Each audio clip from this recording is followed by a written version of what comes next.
If you hear some pounding in the background, it's my mom making some chicken or something. So I'm just gonna wait a few minutes before so that everyone can come in, and then we'll get started.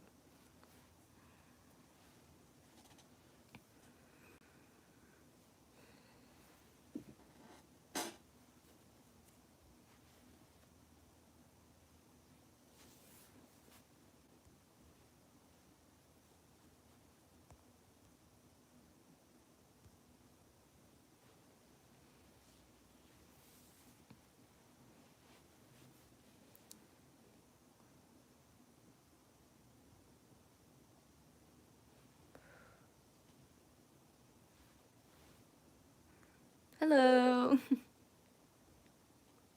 So I'm just gonna wait a few more minutes so that anyone who's interested can come into the chat and crochet along with me with making this Christmas tree cat.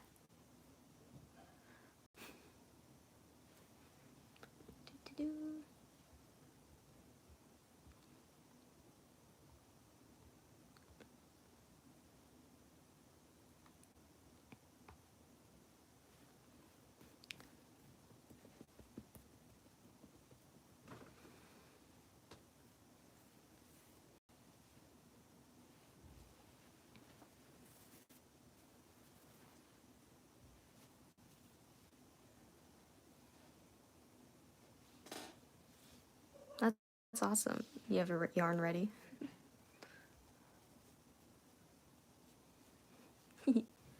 Thank you, Hope.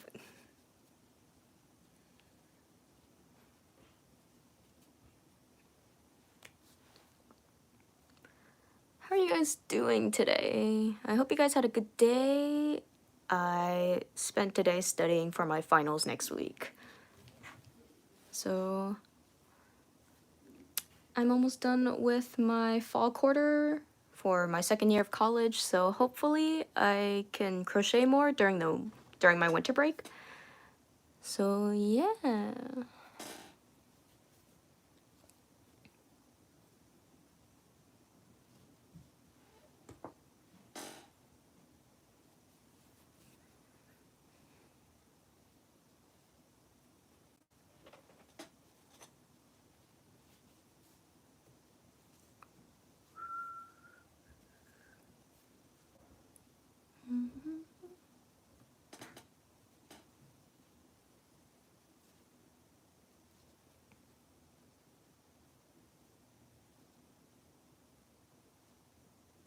I'll probably get started around 5:35, so if you guys still need time getting your supplies ready, then feel free to do that now.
Okay, so now we'll just get started. I'll set this aside. So now to start making the Christmas cat tree, we'll need to make the tree. And so you'll need your burlap blanket yarn in the color smoky green. And first we need to single crochet 4 in a magic ring. So I'll show you how I do a magic ring.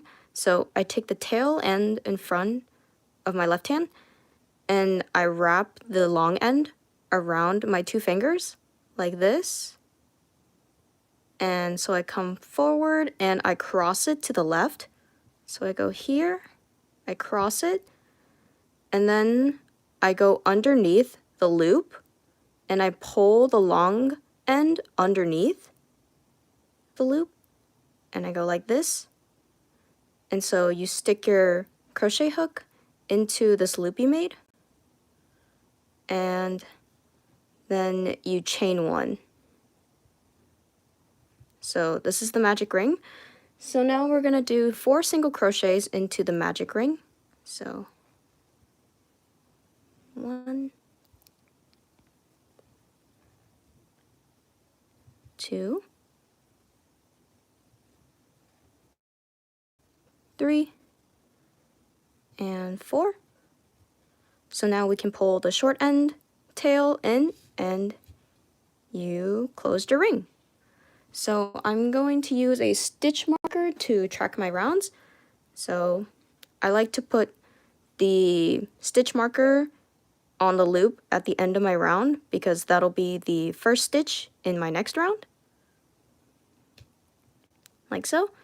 And now for round 2, we're gonna do a single crochet and then an increase. And we're gonna repeat that sequence twice to get a total stitch count of 6. So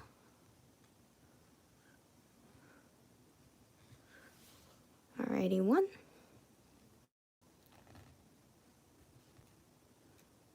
And then going in. Might be a little hard to see, but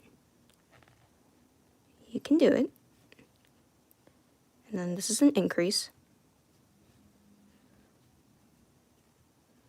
And now back in to the 3rd stitch, that's a single crochet. And then in the last stitch, we do an increase.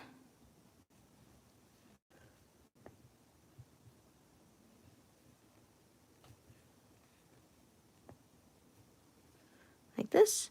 And now with this short end, I like to tie it in the back. So I'm gonna take my crochet hook out and I like to tie it just to make sure the magic ring doesn't open up. So I like to tie a double knot in the back. So that's 1 knot and then a 2nd knot. And then I like to cut this end with some scissors. So like so.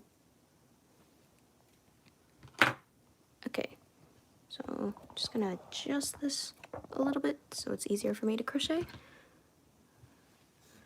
Okay, so I'd like to make sure I pop it out so the right side of my work shows.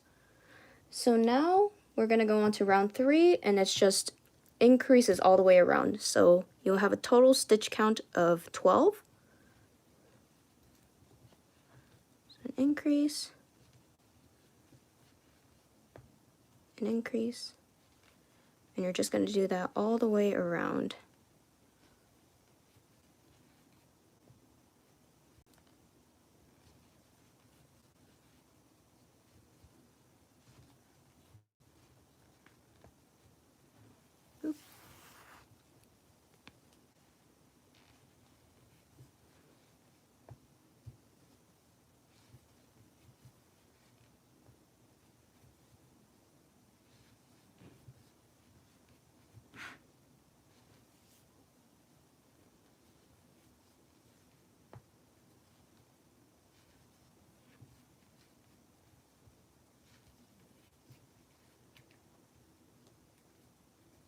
Okay, so making sure my camera's adjusted.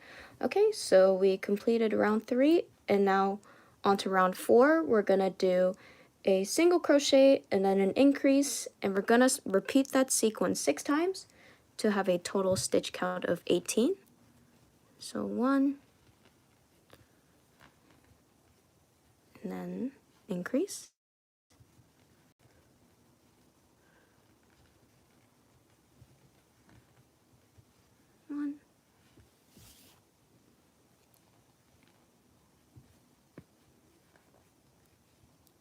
increase.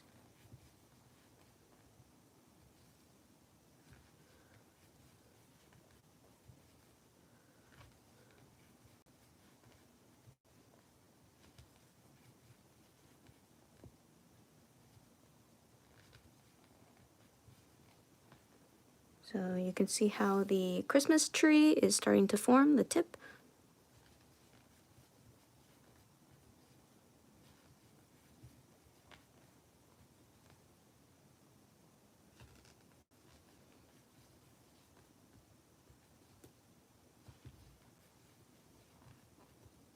Now we're on to the last 2 stitches, which will be a single crochet and then an increase. And we just finished round 4. So now for round 5, we're just going to do single crochets all the way around, which gives us a stitch count of 18. And yeah.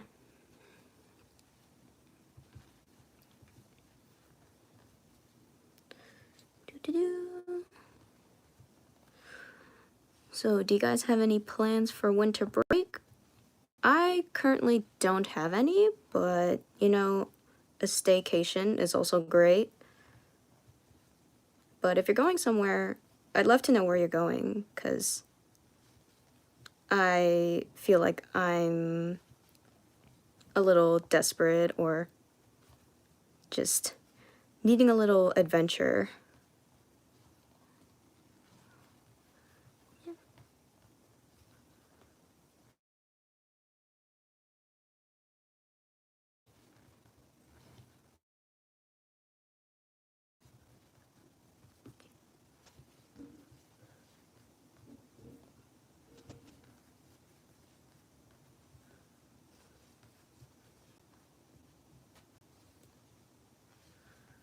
Okay, we're almost done with round 5.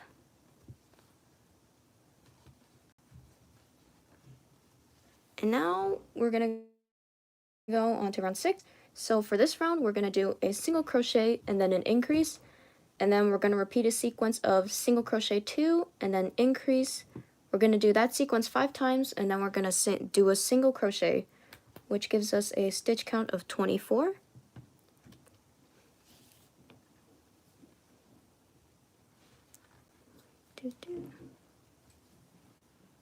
And then an increase.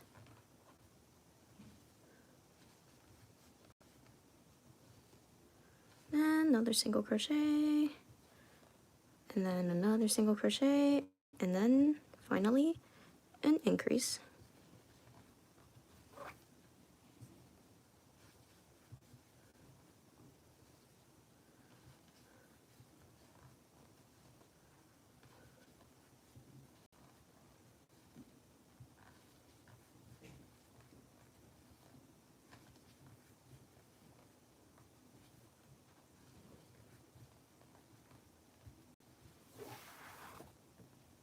Okay, if I occasionally pull away, it's because I need to get more yarn from my yarn ball, since sometimes my yarn doesn't unravel properly. So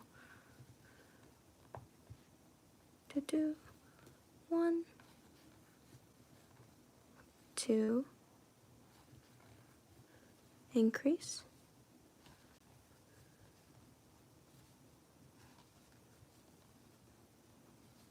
Okay, this is the last time we're doing a single crochet 2 and then increase, and then in the last stitch it should be 1 single crochet. So now we have a stitch count of 24, and now for round 7 we're just going to do single crochets all the way around again, so we're going to have a total stitch count of 24.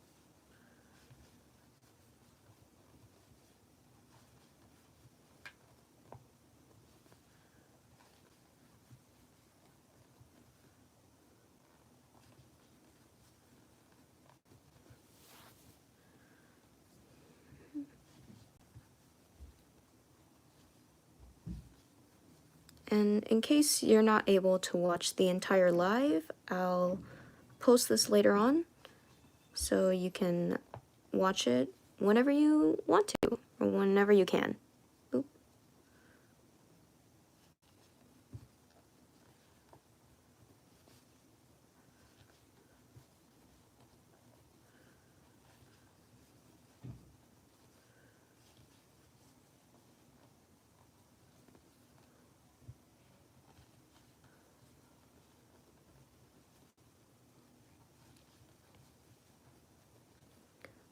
In the pattern, it says to do single crochets, not a double crochet. I don't think I used a double crochet stitch in the entire pattern, so if there's a mistake, I'll make sure to fix it later on. Okay, so for round 7, we finished with 24 stitches, and now on to round 8, we're just gonna do 3 single crochets, and then an increase, and we're gonna do that 6 more times, for a total stitch count of 30.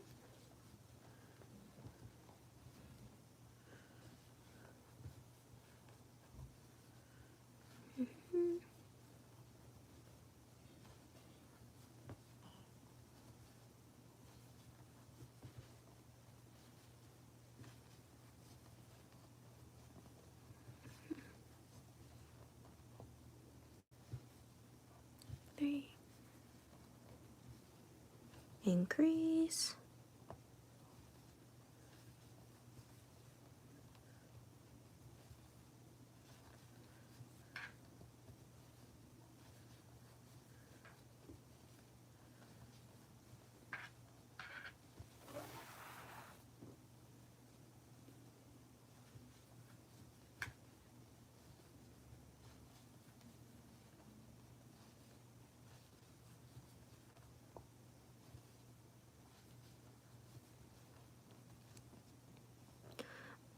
Yeah, this pattern is doable for beginners. I'd say it's pretty simple, nothing too majorly complicated, but if you do need more beginner-friendly patterns, I do have those in my Ribblr shop too, like my no-sew frogs and my no-sew mushroom patterns.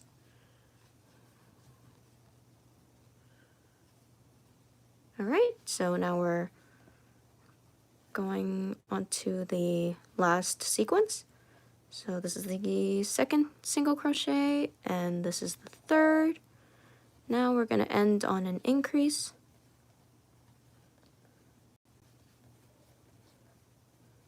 Alright, so we finished round 8. Now we're going to do round 9, which is 30 single crochets all the way around, which gives us a total of 30 stitches. So just single crochet all the way around. Let's actually put on some music so we can chillax.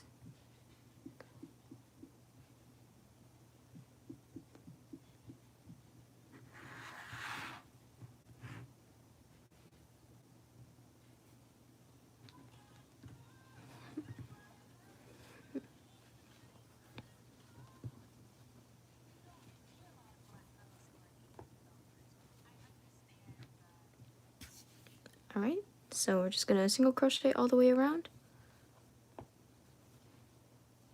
And yep.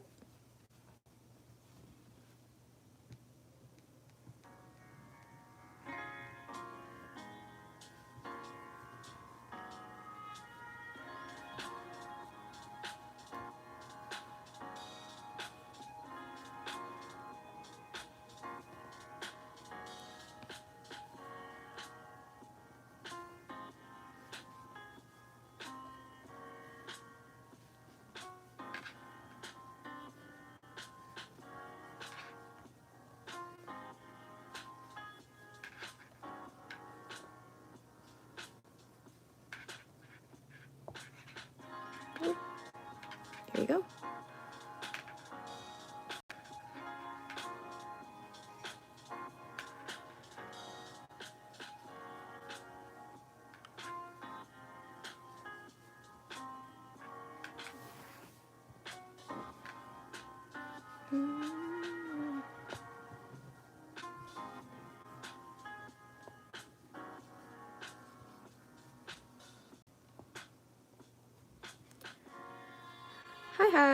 this is Burnett blanket yarn. It's a size 6 yarn, and which is a size bulky yarn, and it's a polyester yarn. And I'm using a 8mm crochet hook with this yarn. This type of yarn just makes my projects a lot bigger and a lot softer.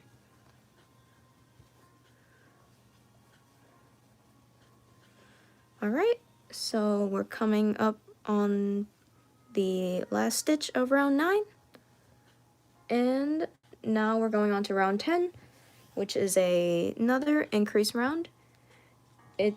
For round 10, we're gonna do 2 single crochets, an increase, and then we're gonna do 4 single crochets and then an increase 5 times. We're gonna repeat that sequence 5 times, and then we're gonna end on 2 single crochets. And yes, this live will be posted once it's finished, so you can watch it whenever you want. So yeah, you can watch it whenever you want to make your own Christmas cat tree. So no worries, if you can't come to the live, I will post this right after it's done. And so yeah, so we're doing that. Okay, and then the 4th single crochet, and then we're gonna do an increase.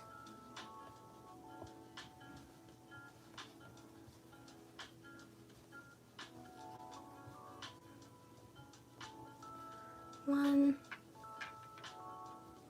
2, 3,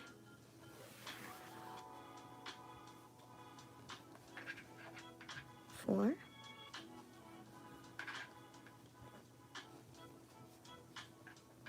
increase,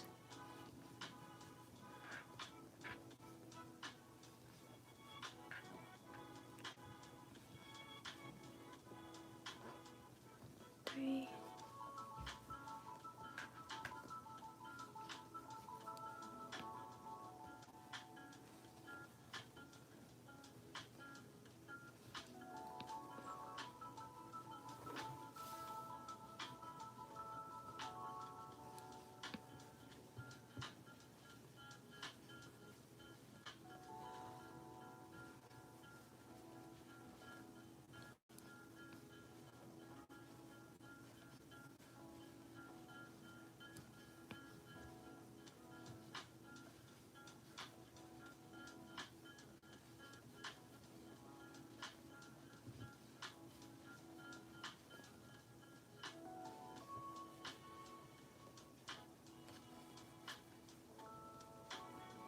Okay, for the last stitch, it'll be 2 single crochets, and we should be done with round 10. So just to double check, I have all my stitches correct. 4, 4, and then, yeah, looks good. So on to round 11, we're gonna do 36 single crochets all the way around, which gives us a total stitch count of 36.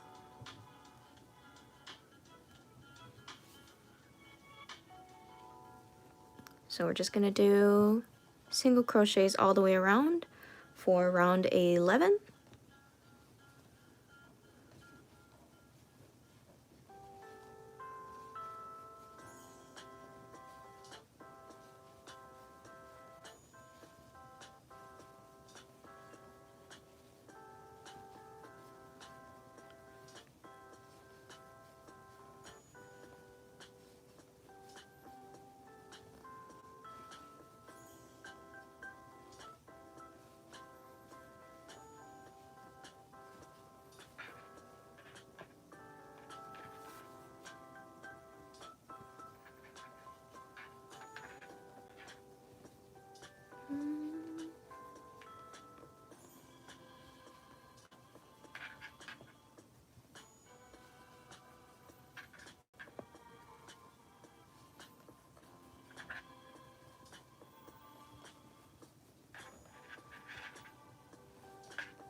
Okay, so we finished round 11.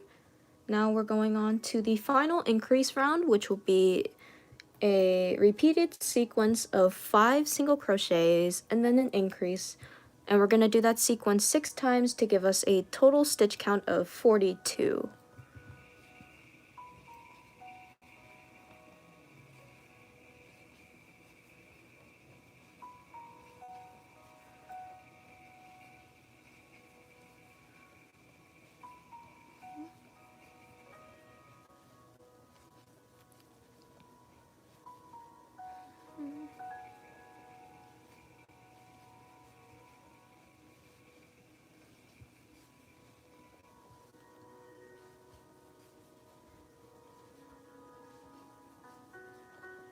Just make sure, yep, that's 5, so this is an increase.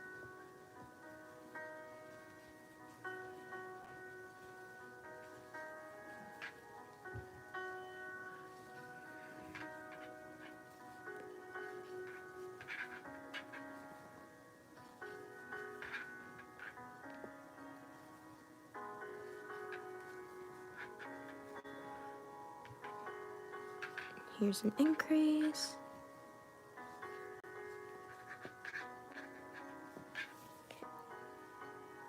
Sorry if you hear the scratching noise, that's my stitch marker hitting against the table mat.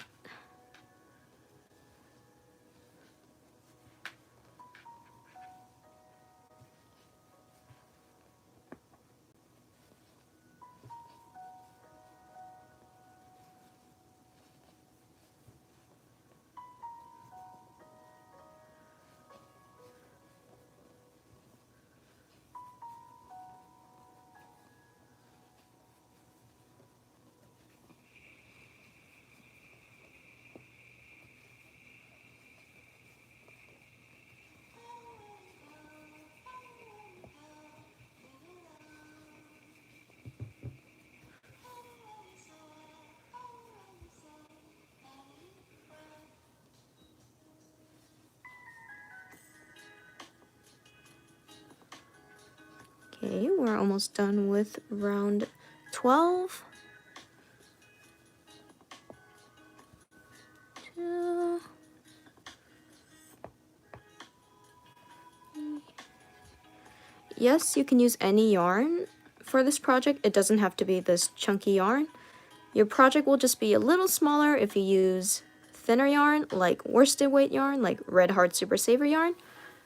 But yeah, this project isn't as exclusive to burnout blanket yarn. So we finished round 12, and now we're gonna do a repeated round. We're gonna do single crochets all the way around for rounds 13 and 14. So we're just gonna do 42 single crochets all the way around to keep a stitch count of 42 for rounds 13 and 14.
Okay, so we're almost done with round 13. And now we're just going to go on to round 14, which is the same as round 13. So we're just going to single crochet all the way around for round 14. Okay, maybe if I move this up so the start stitch marker doesn't hit the mat too much.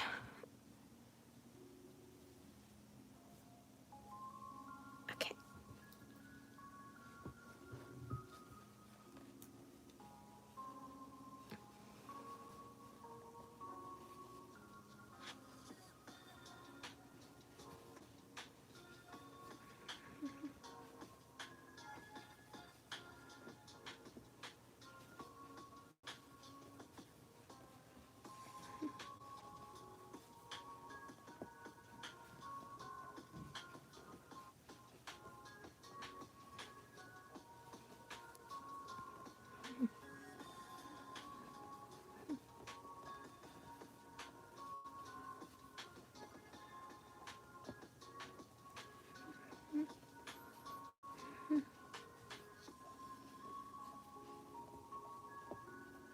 Okay, so we're almost done with the Christmas tree. After this round, we're just gonna do decreases and we'll be done with the tree.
Okay, so we're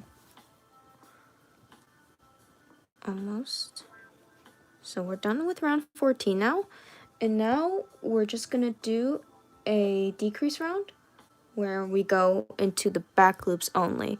So for round 15, we're just gonna do decreases all the way around the round for a total stitch count of 21, and we're gonna do decreases in the back loops of your round.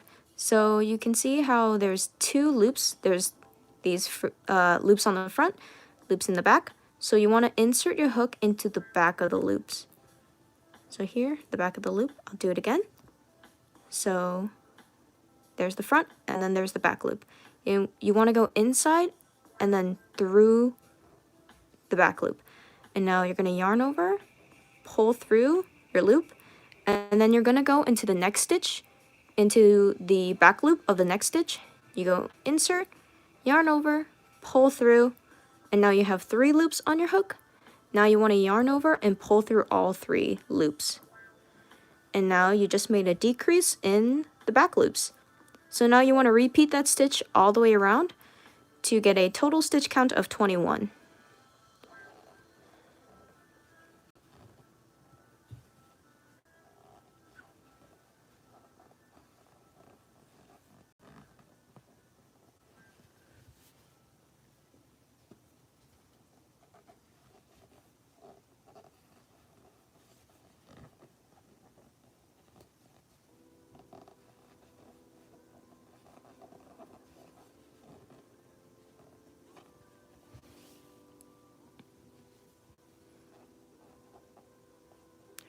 Now go into the back loop and do a decrease.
Okay, we're almost done.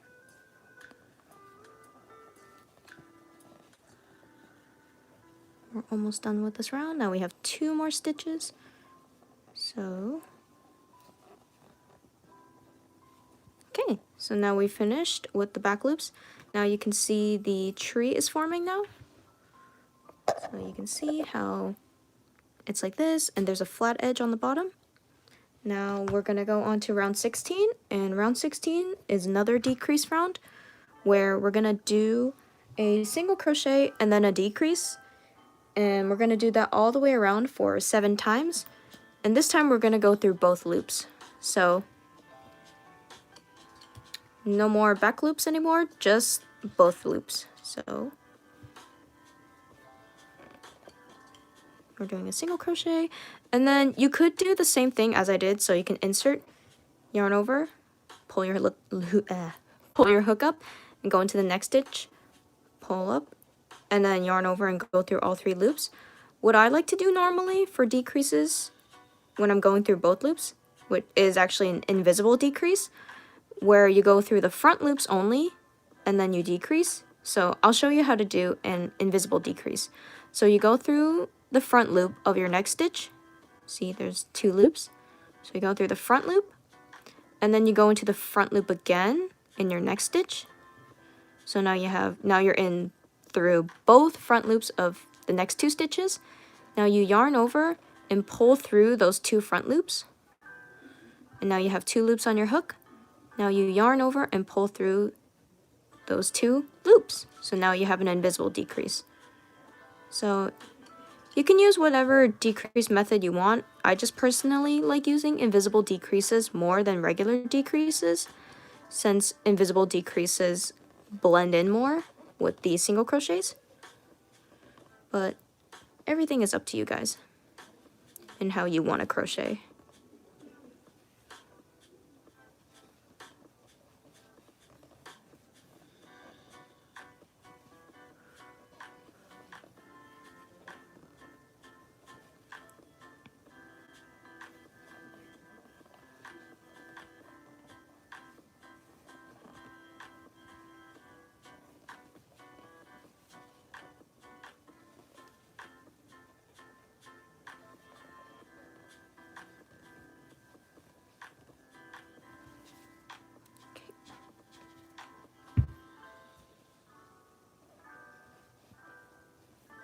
So we do a single crochet, and then we do a decrease.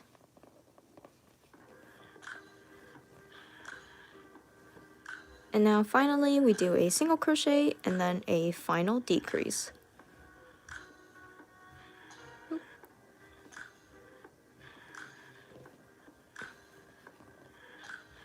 Okay, so we finished the single crochet and decrease round, which is round 16. Now we're gonna stop here and stuff our cat tree with polyester stuffing. That's what I personally use. And my stuffing's all the way over here.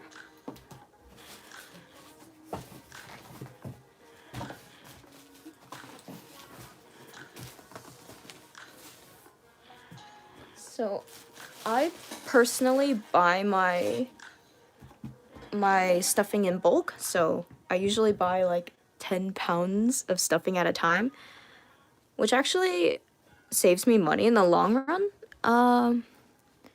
If you sign up, if you have a Joann craft stores near you, you can actually use the coupons they provide to Joann users. So if you sign up with Joann's using your email and such, you can get access to the weekly coupons, and which can range from like 20% all the way up to like 60% off.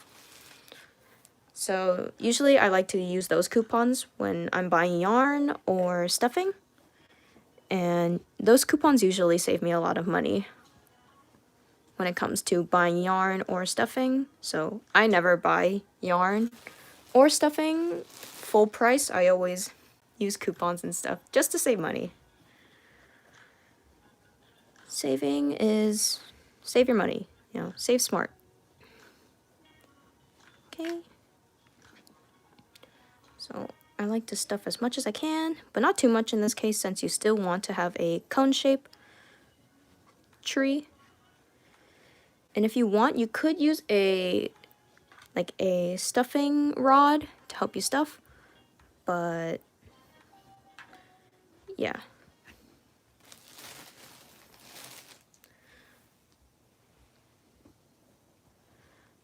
I mean, if you don't have stuffing, I think cotton balls can also work.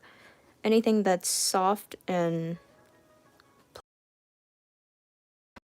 yarn scraps and not throwing them away, because you could save yourself some stuffing and also not contribute to a lot of waste in the environment. So, yep. Make sure it's a tree shape. I like to stuff as much as I can.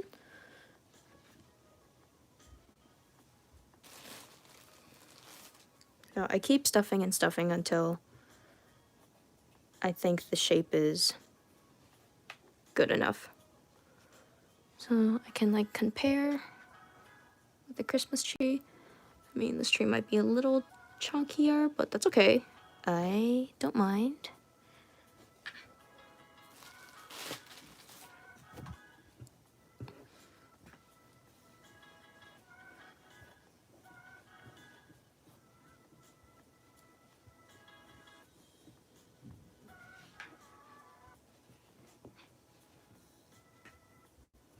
You want to make sure your stuffing also doesn't make the bottom bulge out. You still want this side to be flat. So you can stand the tree onto whatever surface you want. So I think I'm almost done stuffing.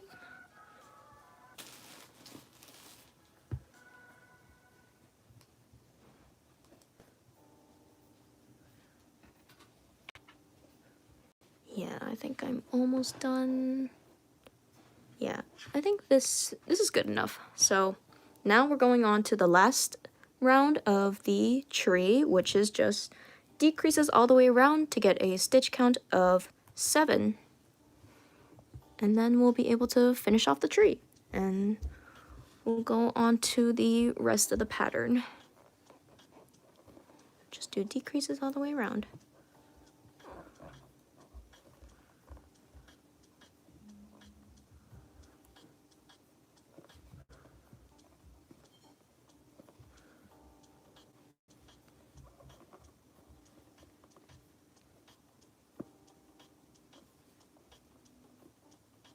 Might be a little hard for this round to get all the decreases in, but you can do it.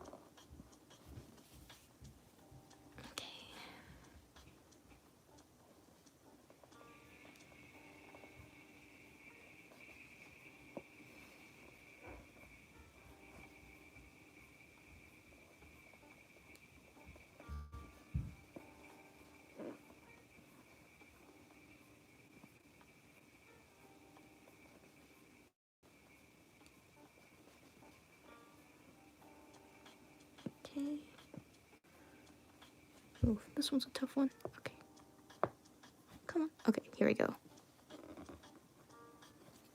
Now we're on to the last decrease. So going through the front loops. And this one's a little challenging for some reason. Okay, I almost got it. There we go. Go through the loops, and now we're done with the tree. So now what I like to do is slip stitch into the first stitch and then fasten off. So we do a slip stitch, and now you cut a yarn tail. You don't want it too long since we're only going to need it to finish closing the hole. So that should be good enough. Now cut your yarn, pull through, and what I like to do is go through inside the hole and through the first stitch like this, and pull the yarn through so it goes into the middle of the hole like this. So here you go. Now we have our tree, and now we're gonna close off the hole using a yarning needle. Just a yarn needle. I like to use this. This one has a little bent in it, so it's easier to put my needle through the yarn. Okay, so what I like to do is go through the front loops of all my 7 single crochets in the final round, so I can close it. So here's a front loop, pull through, front loop, pull through. Just keep going all the way around until you get through all the front loops. And I like to go through the front loop of the slip stitch too. Okay, now we got that, and now we pull onto our yarn tail, which might be a little difficult. Here we go. Okay, pull, and now it's closed. So now you want to go through a random hole with your needle and cut your yarn off. Or you can even like stuff it inside, since this is burnette blanket yarn, so you can use it as stuffing, like I said earlier. Okay, so we've finished the tree, the base of the tree. Now we'll go on to the cat face. So now we'll need some white burnette blanket yarn, and we're gonna start by making 6 single crochets into a magic ring. So make your magic ring and make 6 single crochets.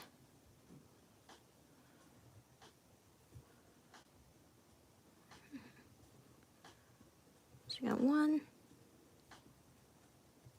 2, 3, 4, 5, and 6. Now you want to pull on your little tail, and there's your magic ring. So now on to round 2, we're going to do increases all the way around. So we'll have a total stitch count of 12. Okay, making sure I'm going through the right stitch.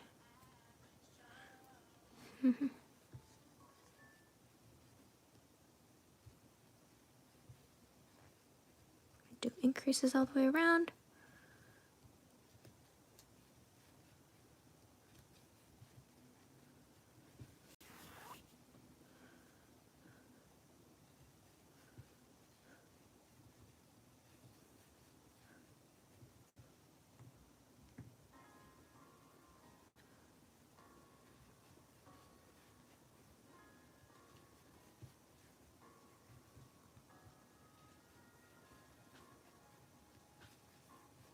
Okay, so we finished round 2, and like I usually do, I like to tie a knot with this remaining yarn tail from the start of the magic ring.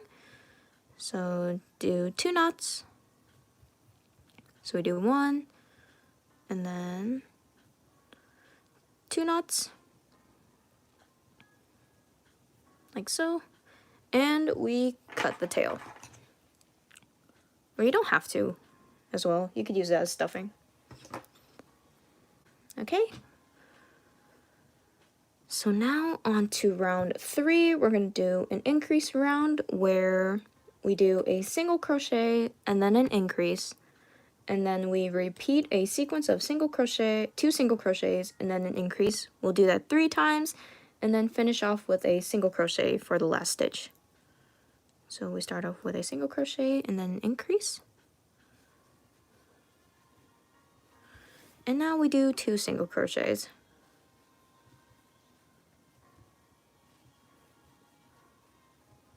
And then we do an increase. And we're just going to repeat that sequence of 2 single crochets and then increase 2 more times.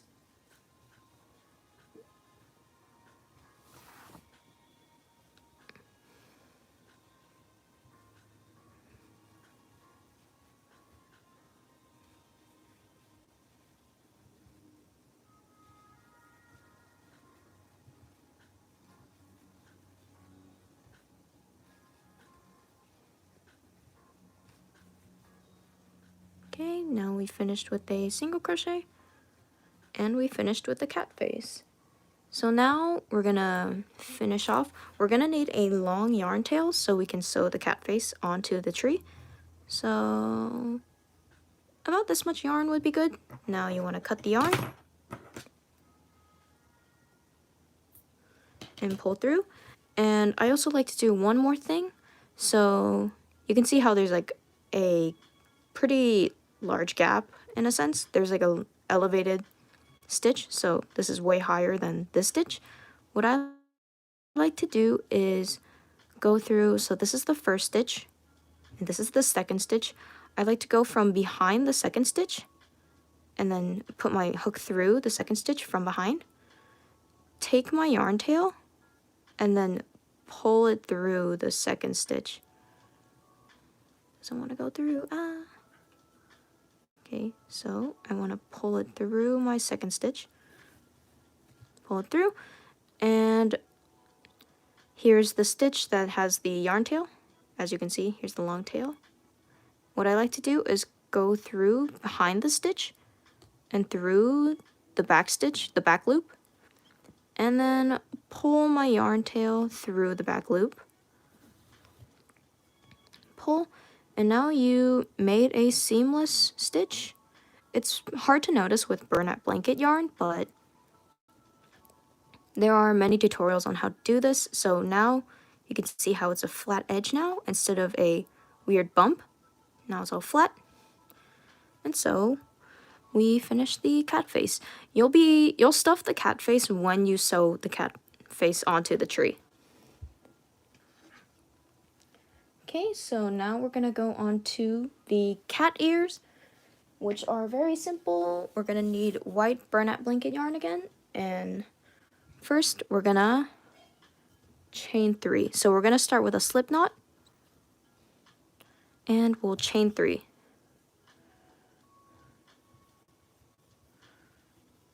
And now you're just gonna do a decreased. You're going to start from the second chain of the hook, so you have 3 chains. You're going to start into the second chain and do a decrease. And this time, you're just going to do a regular decrease, so you have this, and then pull through. So now you have your cat ear. So now you want to fasten off by leaving a long yarn tail, like this much, and cutting your yarn tail. So now you have one cat ear, in a sense, like that. So you can see how it would look on the cat. And now you're going to repeat that for the second ear.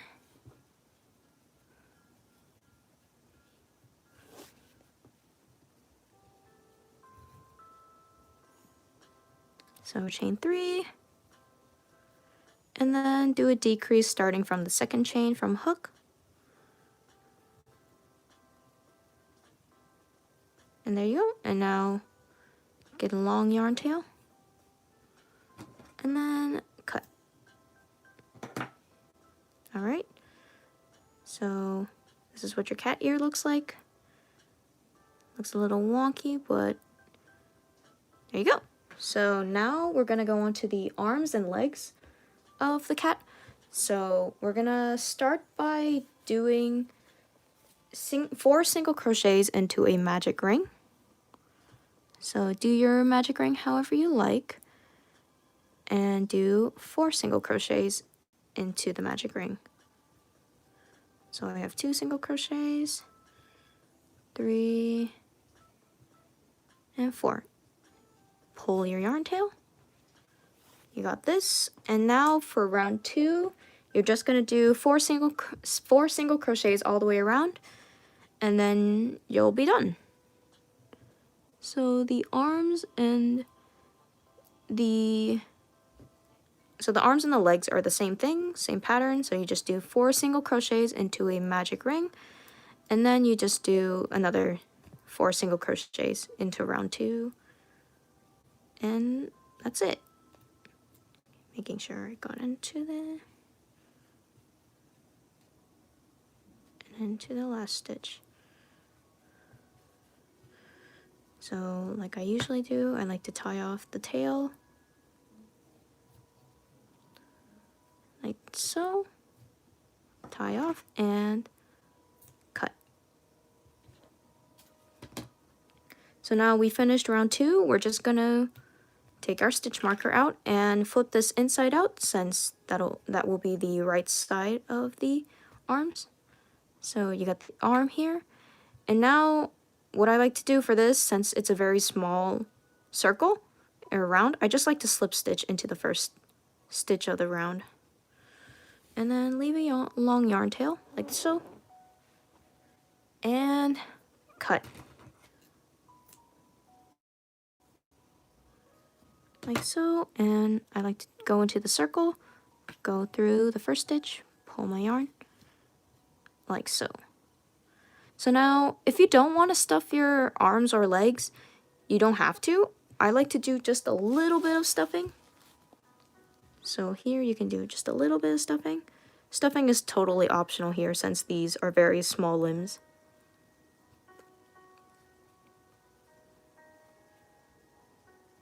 Okay, so we just did one arm. Now we're gonna do the second arm, and then we're gonna do another set of legs, which is the same pattern as the arms.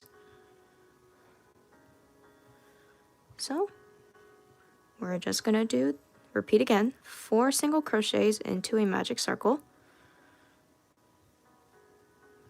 2, 3, and 4. Pull your yarn tail, and now do 4 single crochets into the round for round 2, making a total stitch count of 4.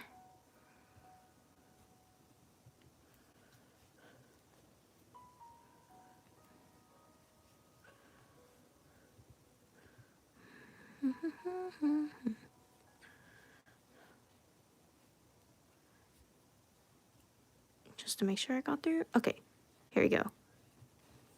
Now tie it off.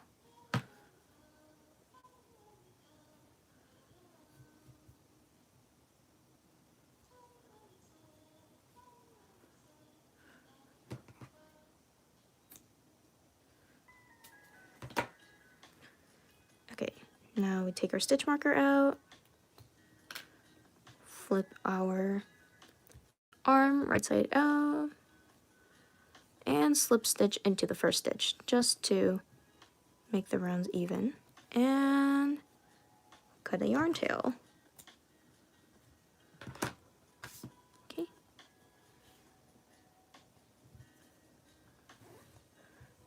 And now I'm just gonna put a little bit of stuffing just to make it extra plump.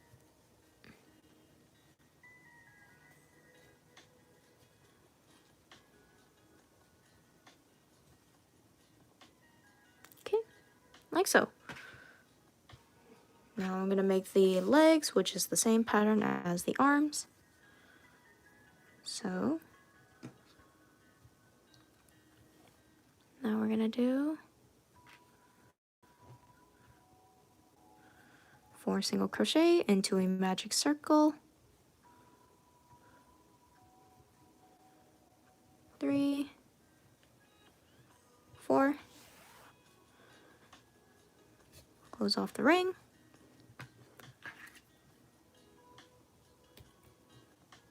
and now 4 single crochets all the way around once again.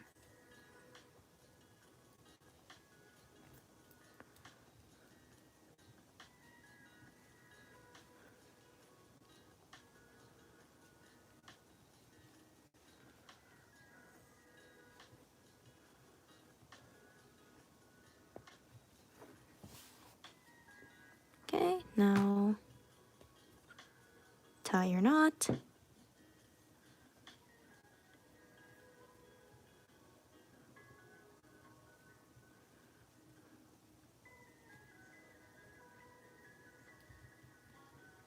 Like so. Cut the yarn.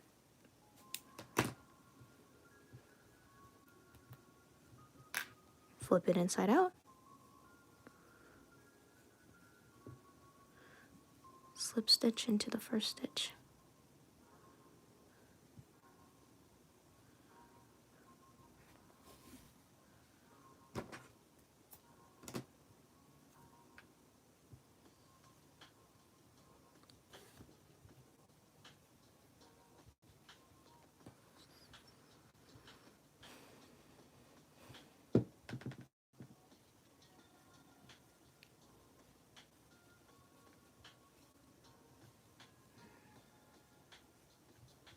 Okay, now we're going to do that one more time for the final leg.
Okay, so we're pretty much done with the last leg.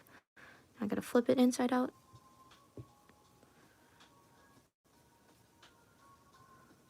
Slip stitch into the first stitch and fasten off. That's a long tail. Okay. Oop.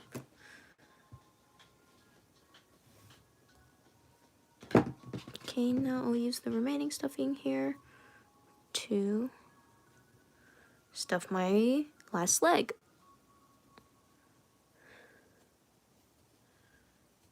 Okay, so now we've finished all the cat face, the legs, and the ears. Now we're gonna make the star that goes on top of the tree. So we'll need our yellow yarn and to make the star that goes on top, we're just gonna start with a magic ring, like always. So here's our magic ring, and now from our magic ring, we're gonna chain 3. So 1, 2, 3, come on. Okay, here we go. And then we're gonna slip stitch into the magic ring, like so. And we're gonna repeat that 4 more times to make our star. So now we're gonna chain 3.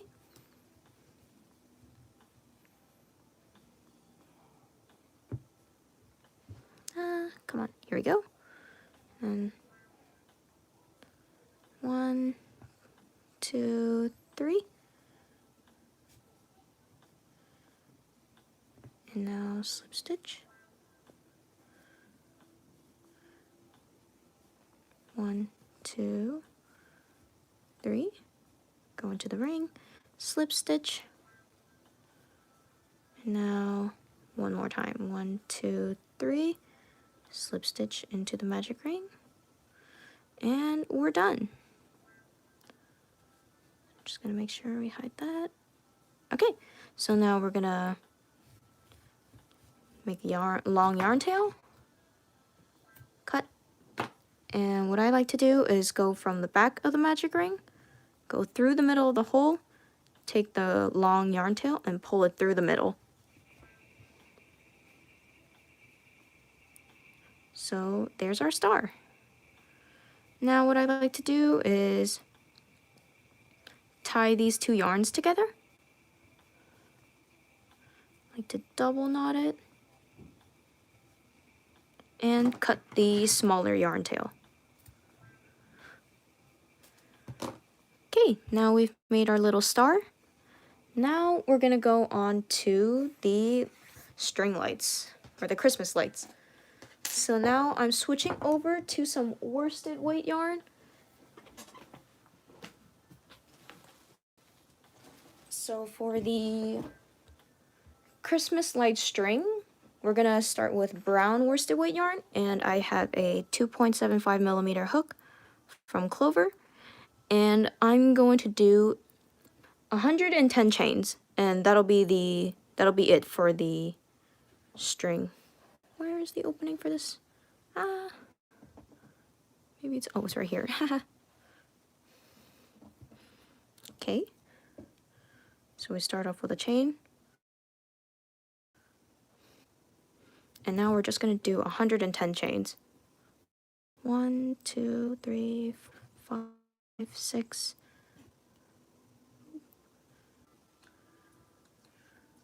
Oh my gosh. 28, 29, 30, 31, 32, 33, 34, 35, 36, 37, 38, 39, 40, 41, 42, 43, 43, 44, 45, 46, 47, 48, 49, 50,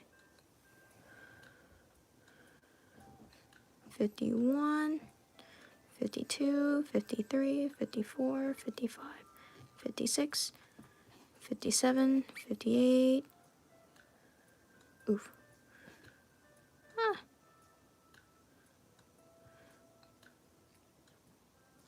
Oof. 58, 59, 60.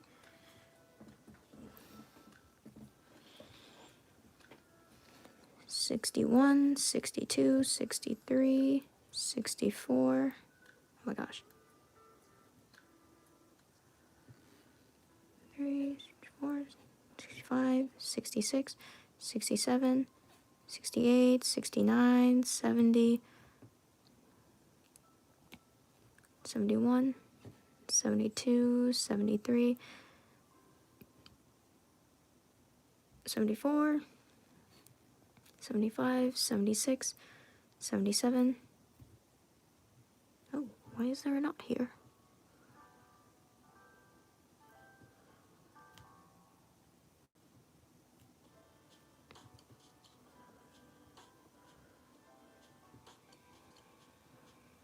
Oof.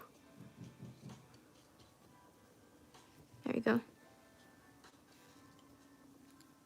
82, 83, 84, 85, 86, 87, 88, 89, 90. It doesn't have to be 110 chains. So 3, 4, 5, 6, 6, 7, 8, 9, 9, 10, 1, 2, 3, 4, 5, 6, 7, 8, 9, 10.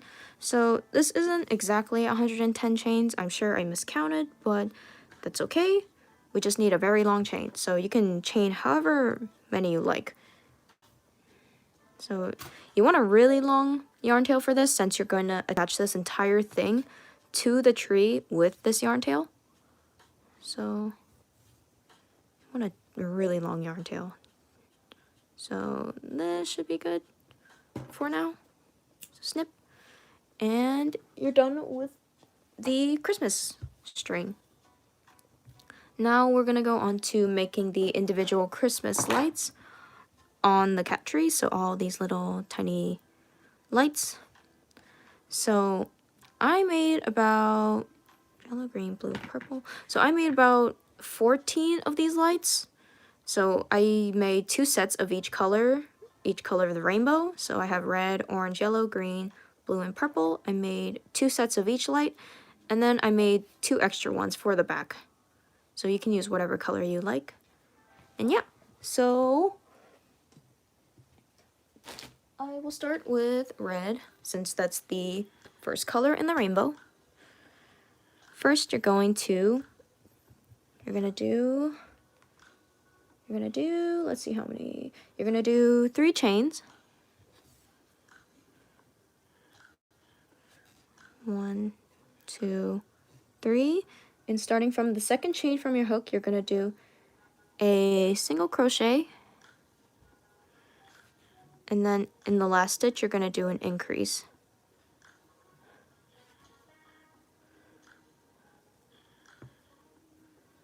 Now turn your work, so you're working on the other side of the chain like this, and you're gonna go essentially into the same stitch you just went into and do 2 more single crochets to make it an increase.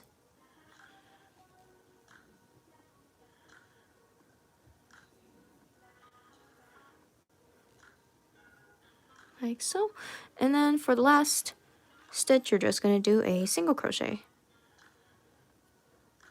So like that, and you made your Christmas light. Now you're just gonna do that 14 more times, and make sure you cut off a yarn tail, like so. And you can cut this beginning chain off as well. So I'm just gonna keep on doing that. So you're gonna make about 14 of these little lights, and hope you have fun with that.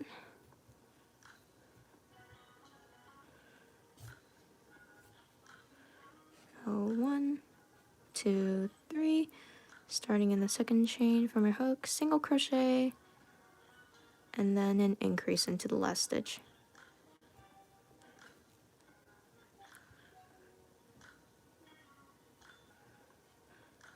Turn your work, going into the same stitch you just went into, do an increase.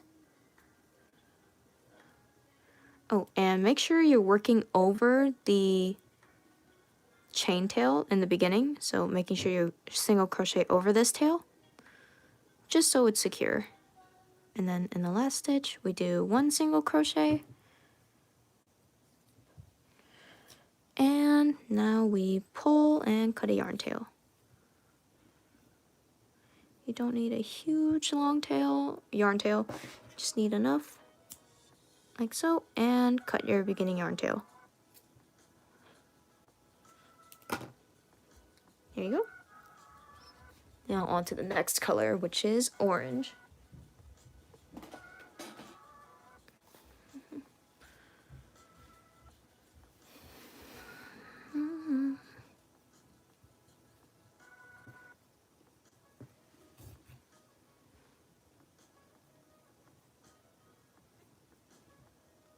Okay, now we do a single crochet, and then increase.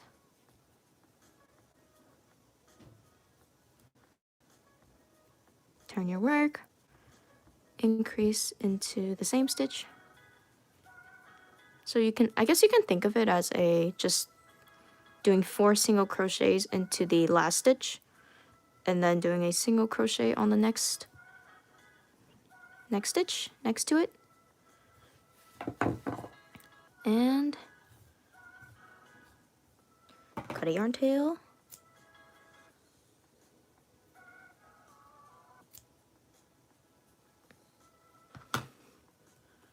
Okay.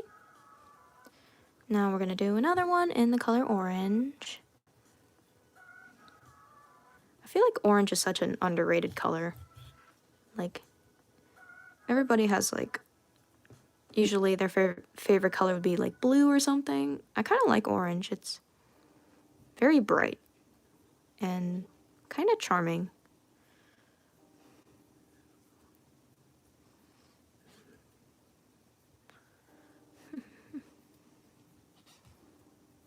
Okay, now we do an increase in the next stitch.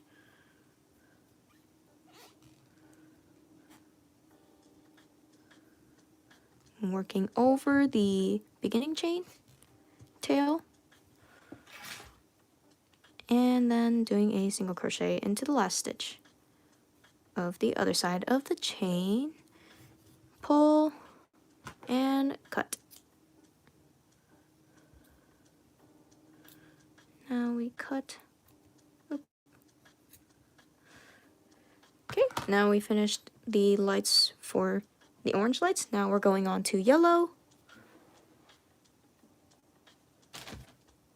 I'm running out of yellow, but we don't need a whole lot of yellow for this project, so we can easily just... Oof, I'm gonna have to fix that yarn ball later.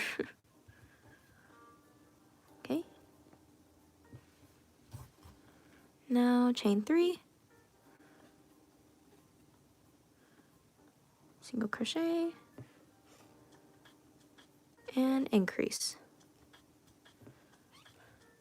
Oop.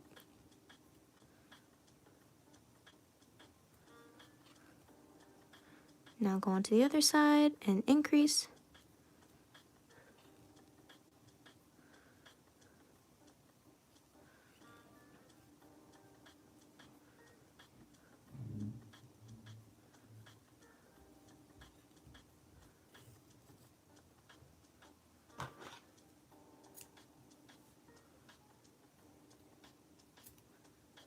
Okay, we finished one yellow light. Now on to the next yellow light.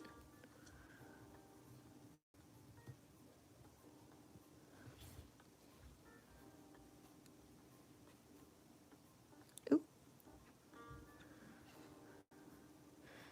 If you're using a 2.75 millimeter hook and you're finding that your yarn tends to come off the hook, you can size up a hook if you'd like. Like, use a 3.5 millimeter hook if you like. It'll just make the lights a little bigger. And the chain as well. It might make the chain a little bigger too.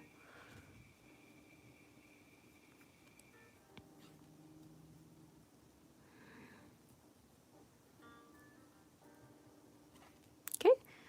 Now we finished with the yellow lights. So I'm not sure what colors I'm gonna use for the extra 2 lights I'm gonna make, but we'll see. So, oof, I'm gonna have to fix this later, but now we're gonna go on to green. Let's see. I'm also running out of green yarn, but this will definitely be enough yarn for the last couple of lights we have to make.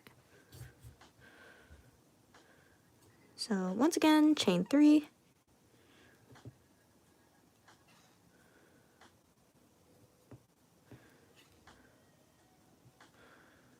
And increase into the second stitch. Oop.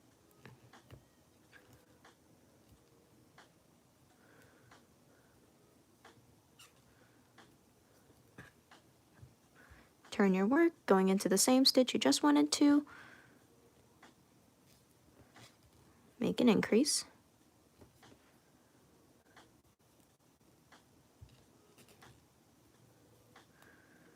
Then, okay, there we go.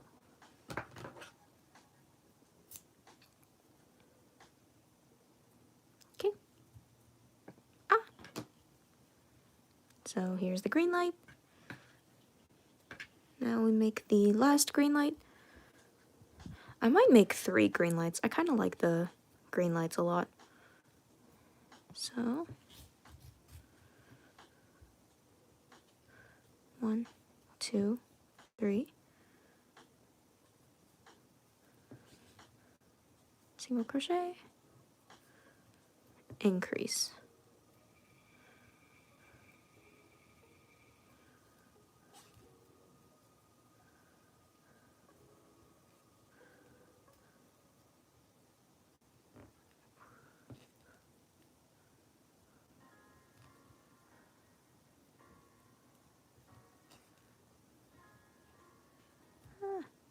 Oh no.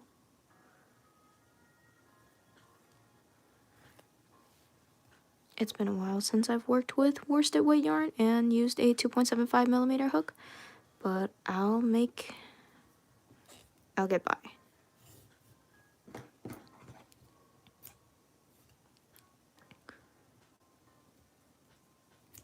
Okay.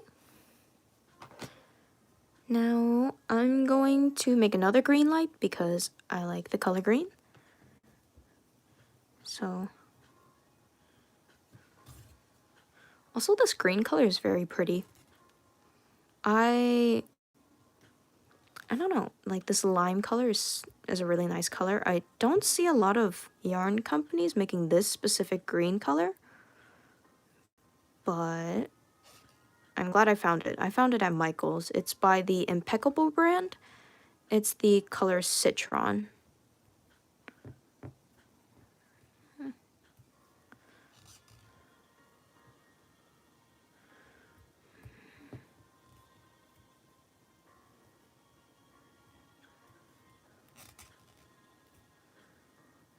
This is also the color I used for my no-sew frogs, and it also makes this horrible squeaking sound whenever I crochet with it, but maybe that has to do with my yarn tension, but I'm not sure.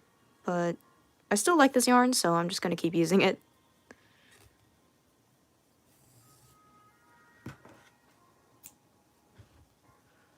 Okay, now cut this. And now we've made our green Christmas lights. Now on to our blue.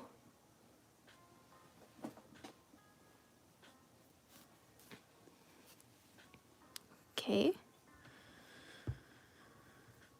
I think this is a good time to talk about my favorite yarn brands. I really like, when it comes to worsted weight yarn, I really like the Big Twist brand. It's a Joann exclusive brand. I feel like it's very soft, and I feel like it's a type of yarn you would want to crochet clothes with, like cardigans and stuff. I started off with like Red Heart Super Saver yarn, but I find that yarn is very coarse and kind of rough, in my opinion. So I don't prefer to work with that acrylic yarn brand, but they do have a nice variety of colors, and I guess it's a good beginner brand yarn to start with. But I honestly recommend the Big Twist brand. You can find it on Joann.com.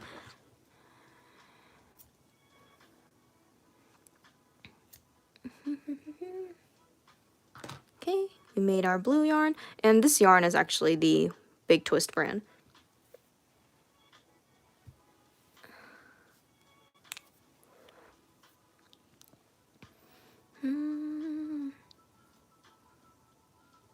Some other worsted weight yarn brands I've tried out would be the Lion brand Pound of Love yarn.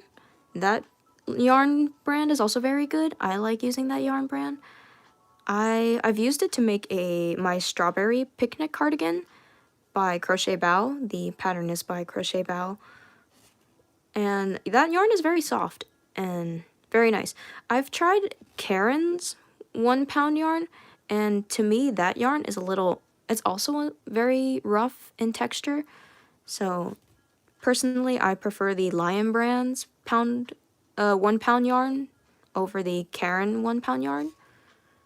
But I find that the Karen 1 pound yarn, even though it's the same yarn weight as the Lion brand Pound of Love yarn, even though it has the same yarn weight, the Karen 1 pound yarn is slightly thicker.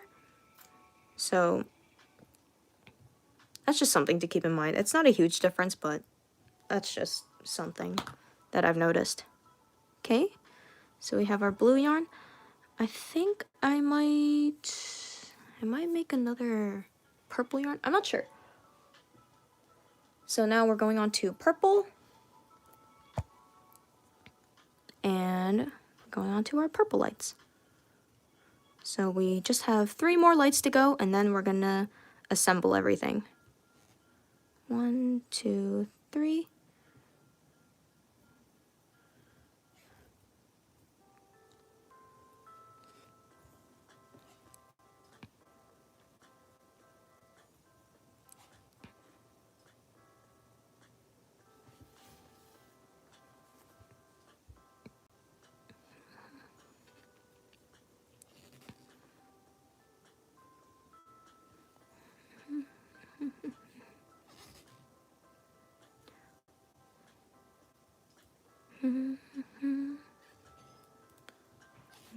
Maybe I should talk about other yarn brands I've tried.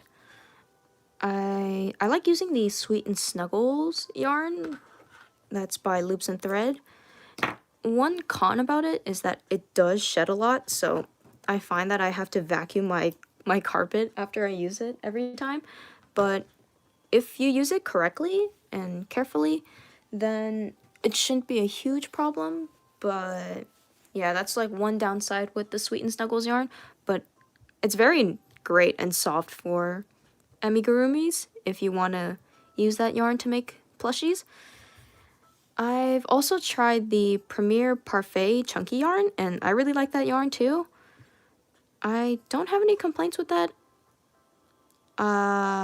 Honestly, I don't buy yarn online a whole lot, mostly because I don't like paying shipping, but when I do actually buy yarn online, I like buying the Premier Parfait chunky yarn. That yarn is very soft, and it makes my plushie super soft as well. I guess it's like similar to Sweet and Snuggles, but it doesn't shed nearly as much as the Sweet and Snuggles yarn. Let's see, what else? Of course, I use Bernat blanket yarn a lot. That is one of my go-to yarns, especially since I can get them at a discount at Joann's, since Joann's provides coupons weekly. So I like doing that. So now I have to decide which color to make the last Christmas light. Maybe I'll do red. Yeah. So for the last Christmas light, I'm just gonna make it in the color red.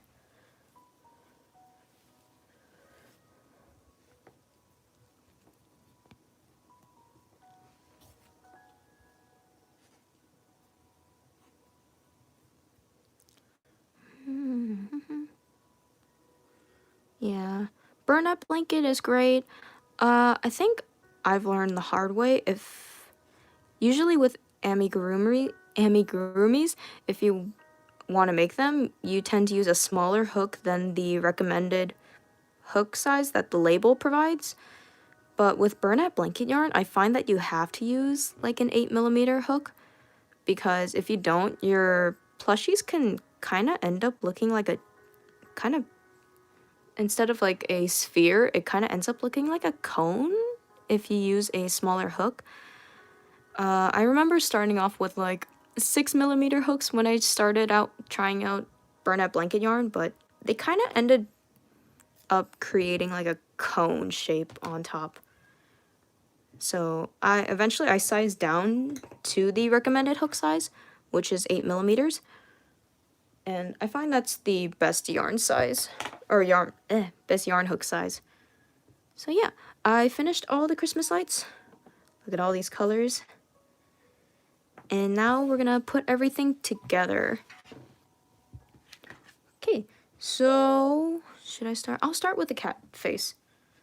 So you want to take your yarn needle and loop it onto the yarn tail you made, and you want to sew the cat face in between rounds 8 and 11 of the tree. Since I have this, I can use it to compare. So we can start at the top. 1, 2, 3, 4, 5, 6, 7, 8. So right about here. Like that.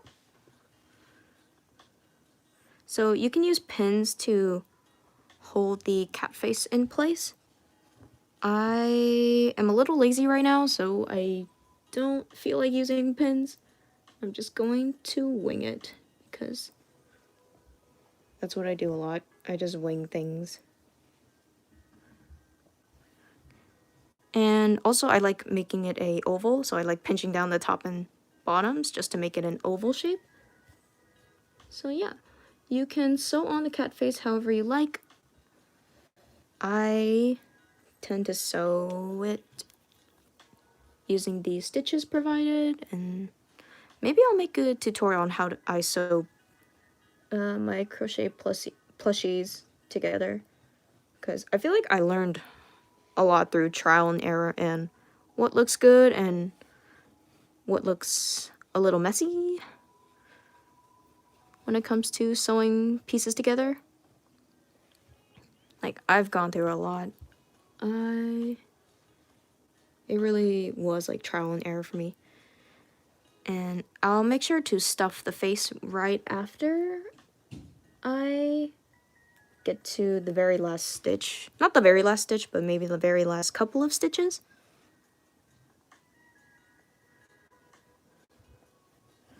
Okay.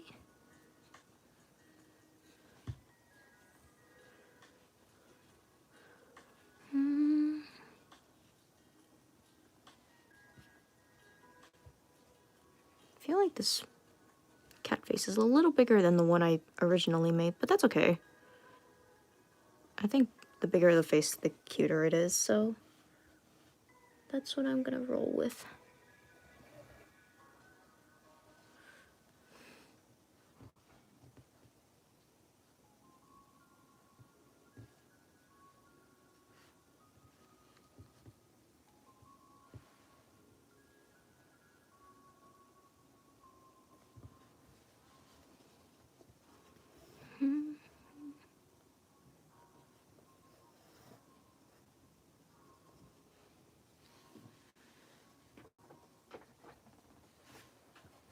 Yeah, it doesn't look a little bigger. I don't know. But I'm just gonna keep sewing and sewing. And yeah. Hope you guys like this pattern. It kind of just came to me. Like, I thought about making like a tree plushie for a while, and I thought, why not make a Christmas tree plushie for the holidays? Yeah, I don't know. Sometimes I doubt my designs and how they look, but I don't know. I'm pretty happy with this. I think it's cute.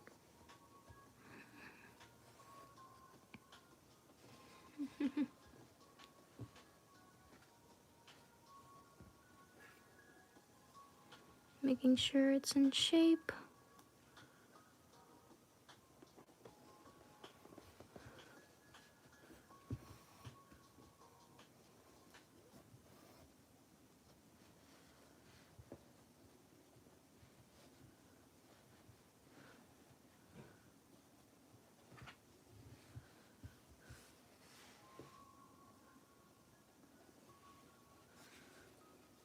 Ooh, I've been thinking, since I have more time during winter break, maybe I could start filming more YouTube videos since I haven't done that in a while.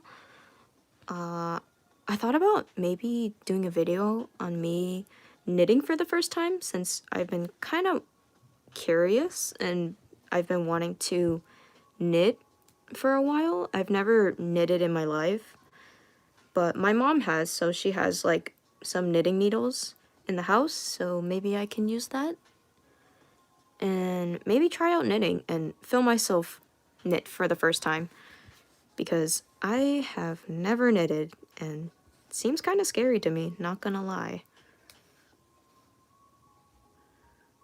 But yeah, so we're almost, so the face is almost sewn on. I am going to stuff it once I get to like the last 3 stitches. So you can see how it's looking so far.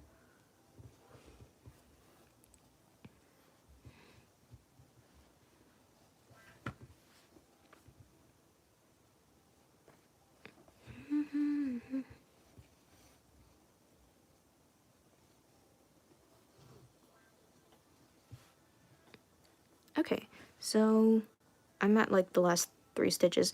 Now I'm gonna stuff the cat face.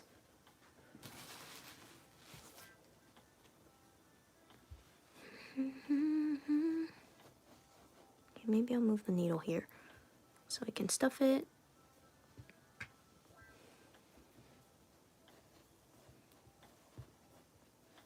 Stuff as much as you can.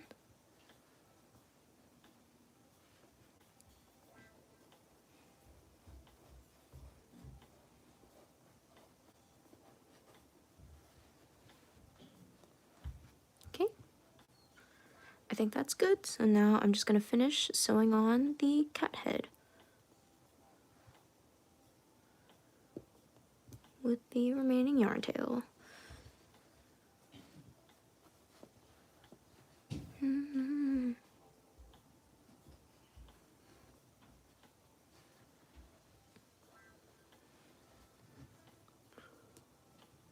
Usually I'm a lot slower at sewing things together, but right now I'm kind of just grinding and going at it. Okay, so we've pretty much sewn on the cat face. Now I'm gonna finish off by going through and going through a random opening. I like to tie my yarn tails usually. And with burnout blanket yarn, I just tend to stuff the remaining tail inside the body. Like this. So I take my scissors and I tend to just stuff it right in.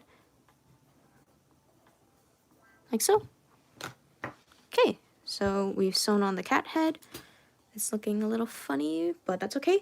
Now we're gonna sew on the cat ears. Let's see, where are the cat ears? Right here. Okay, so what I like to do is take the long end and thread it through my sewing needle. And kind of, I don't, there's no particular way to sew it on. I just sew it on in a way I think will look good. So maybe something like this. This looks good. So I'm just gonna, I usually eye my things when I sew pieces apart or pieces together. I don't particularly pay attention to like rounds and where I sew my pieces to the round. I usually provide it in the pattern, but most of the time I tend to just eye where I should sew on my pieces, and it usually works out.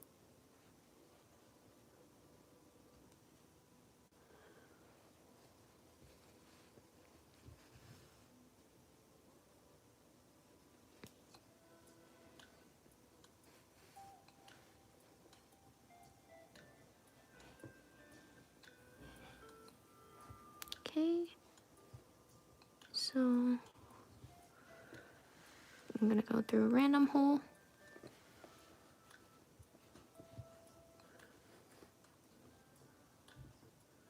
And there we go. I like to thread this short tail and kind of stick it through a hole and kind of, I mean, I do end up stuffing this tail in too, but just to, you know, so it's looking like that, and I like to stuff this tail in. Maybe I'll use my scissors this time again. Okay. So here's my ear. You can kind of shape it with your hands. And now I'm just gonna repeat on the same side. So I think something like this will look cute. Okay, So I think I'm gonna take this yarn tail, tie it together, and stuff it into my cat tree just to hide it.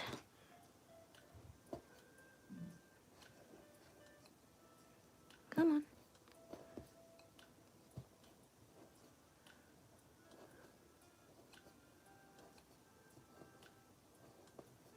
Okay. So here we go. Now I'm gonna sew on the other ear.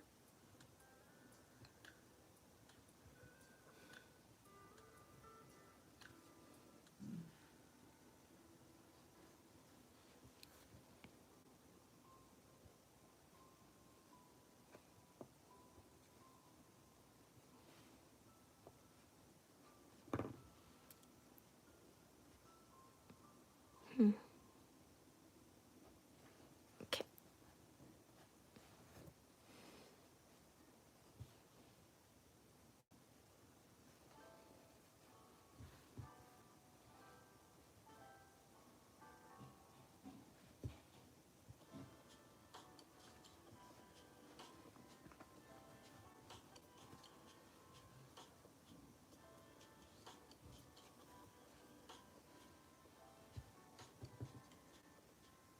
Okay. So going into a hole, random hole. Taking my yarn tail out. These ears are a lot puffier than my previous cat. That's okay though.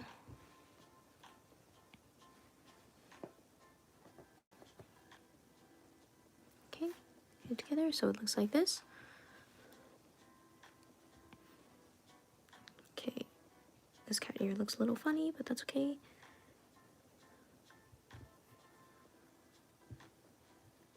Now stuff all your yarn tails into the tree. You could use a stuffing dowel, wooden dowel, but I just use my scissors because I'm a little lazy. Okay, so here's your cat tree, your cat head, and the face. So just do final touches. And now we'll sew on the arms and legs. And I'm just gonna repeat the same thing. We're gonna take our sewing needle, yarn needle, and sew it to the body however you like. So something like this.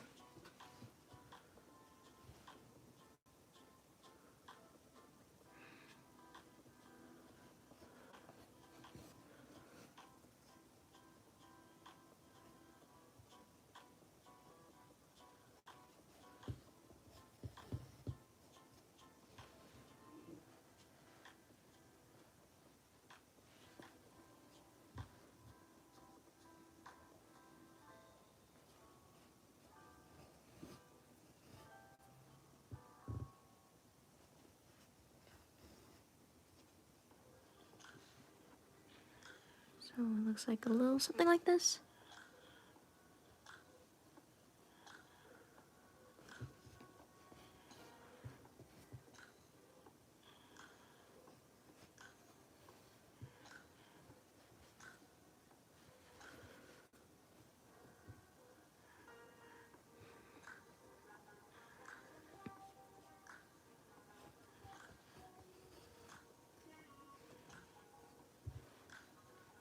Okay, so we got one arm down. Like always, go through a random hole. Ooh, got a little stuffing peeking out. Tie your yarn and shove it into the tree.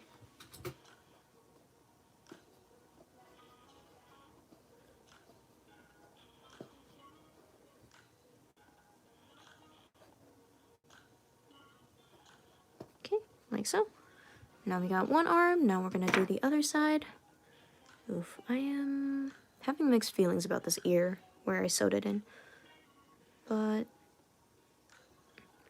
it's okay.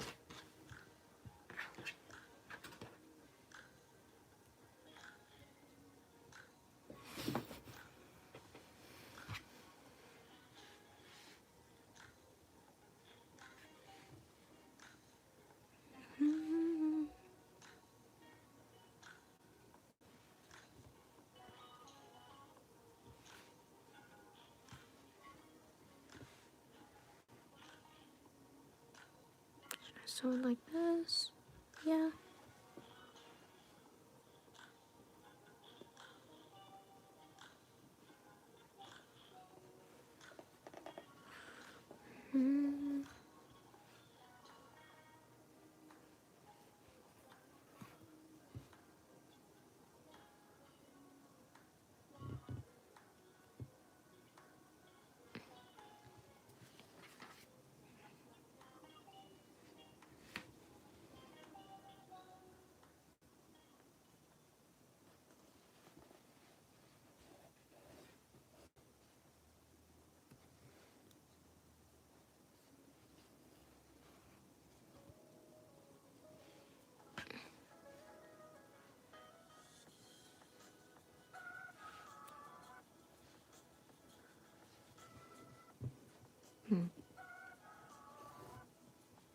Maybe I wanna sew it closer.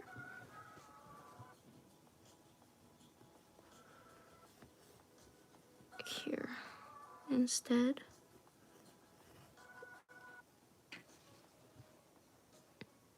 So it's closer together, yeah.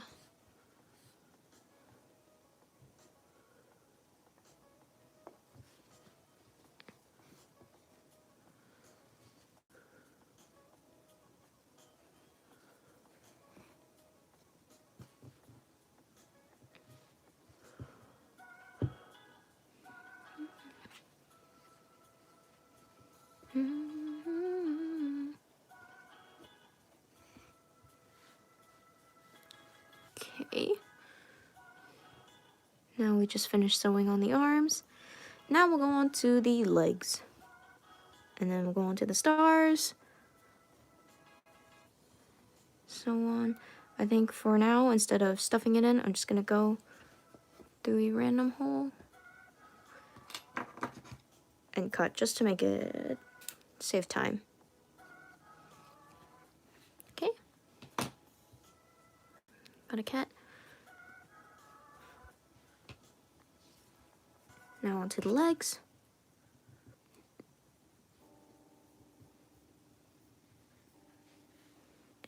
And I like to sew it somewhere.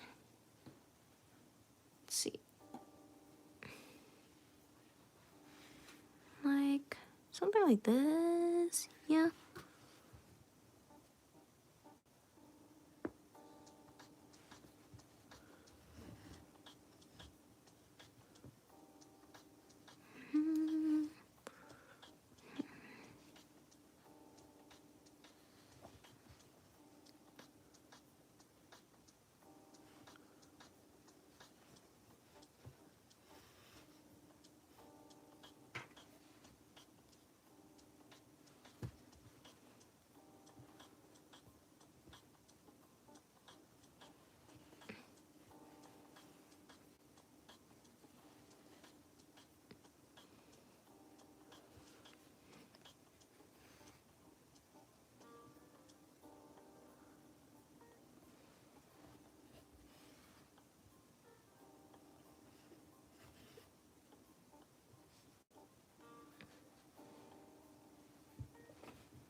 Okay.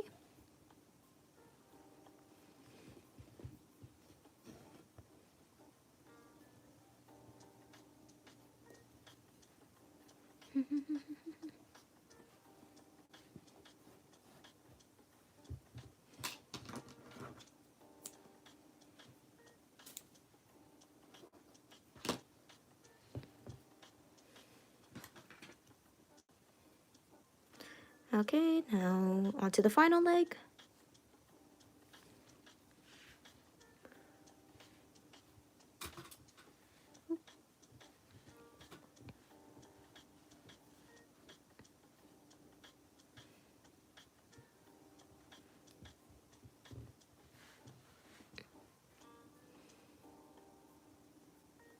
Like right there.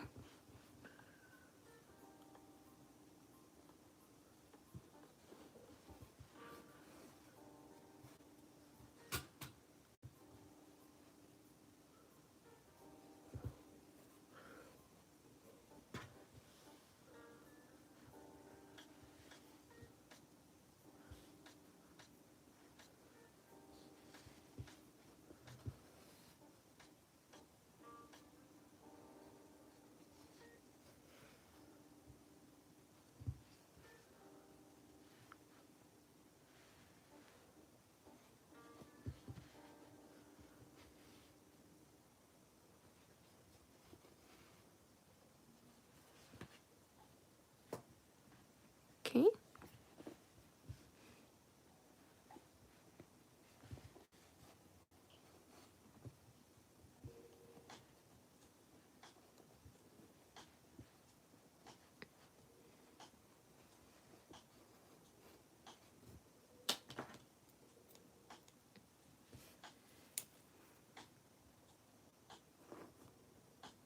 Okay. Now we've sewn on the arms and the legs. Now we're gonna sew the star onto the top of the tree. Now take your star, thread it through your yarn needle, and place it on the top of the tree, eyeball it however you like, and sew.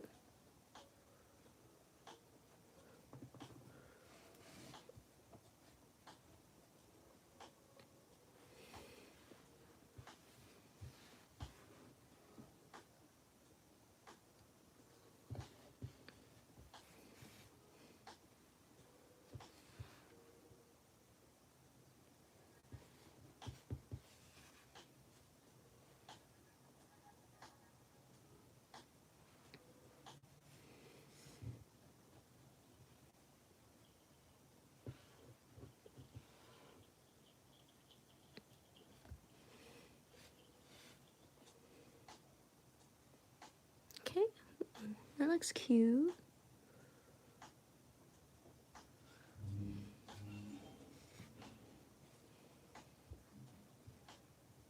Okay, so I'm gonna go into a random hole like usual, and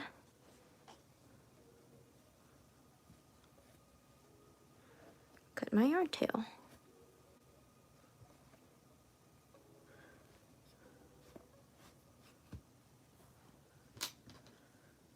I'm gonna shove this yarn tail in. So now for the Christmas lights, you will have to use some sewing pins to pin it in place. You don't have to, but personally, it's easier if you pin it in place so you can have an idea of where you want to sew the lights or the string. So you want to take your long strand. What I like to do is start from this corner and take a pin and pin it roughly here. And then elongate. I like to wrap it around the bottom of the cat. Pin that in place.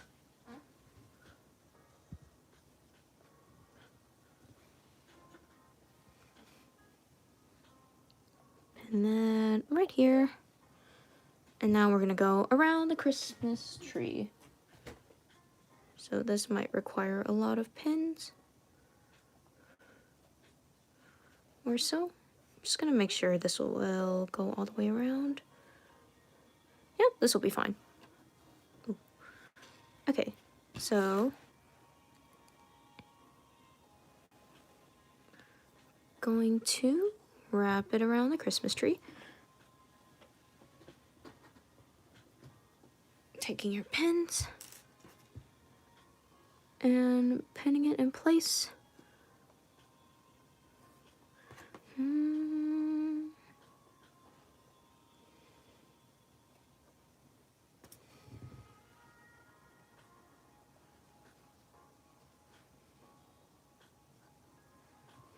Maybe trial and error. So sometimes you might want to go a little lower.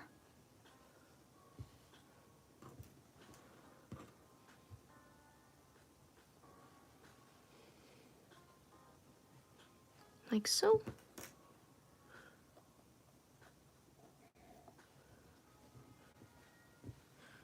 Make sure it kind of goes across.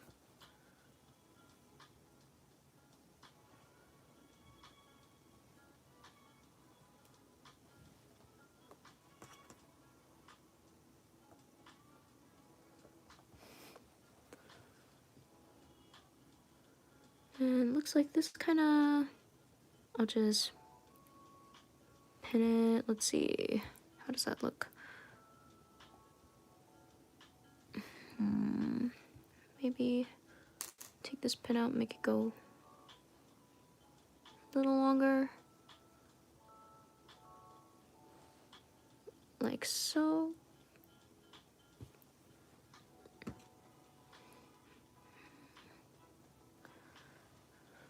Honestly, it's trial and error, so how you pin your lights onto the Christmas tree is entirely up to you.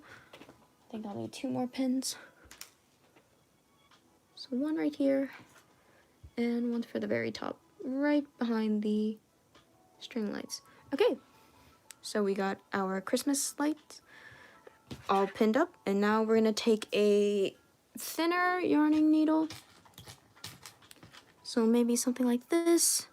For your worsted weight yarn, I like to use a smaller needle just so it's more convenient. So now you're just gonna sew the entire string to the tree with this really long yarn tail you made in the beginning.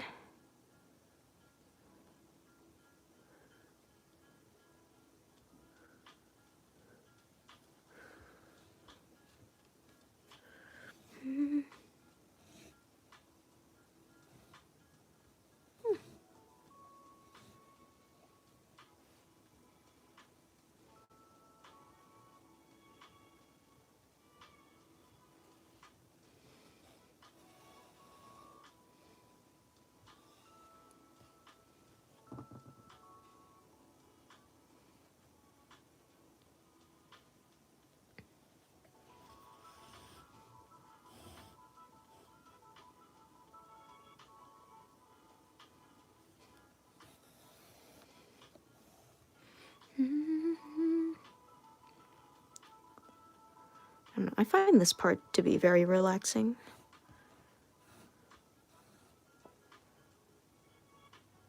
So what I'm doing to sew on the Christmas light is going through behind the chain and sewing it.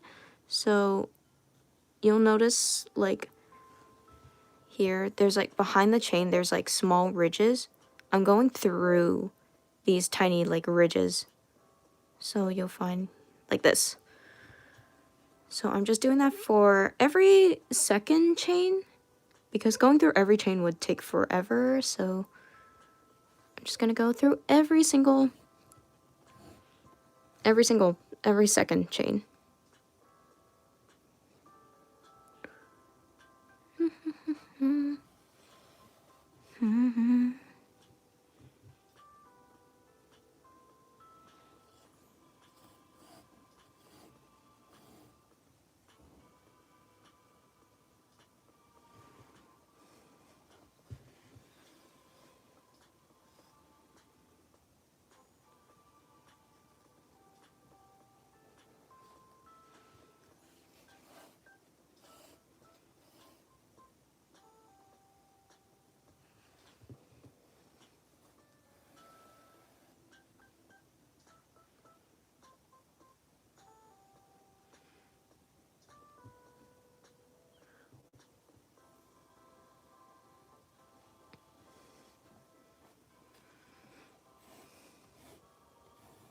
Oop, my yarn came out of my yarn needle.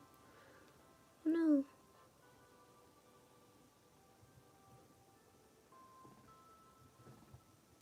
Thread it back on. Now we continue.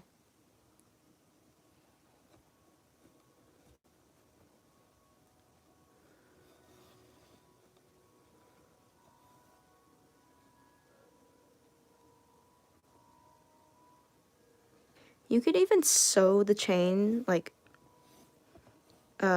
with every third chain if you like, but all up to you on how you want to attach the long Christmas light. But yep, just gonna keep sewing.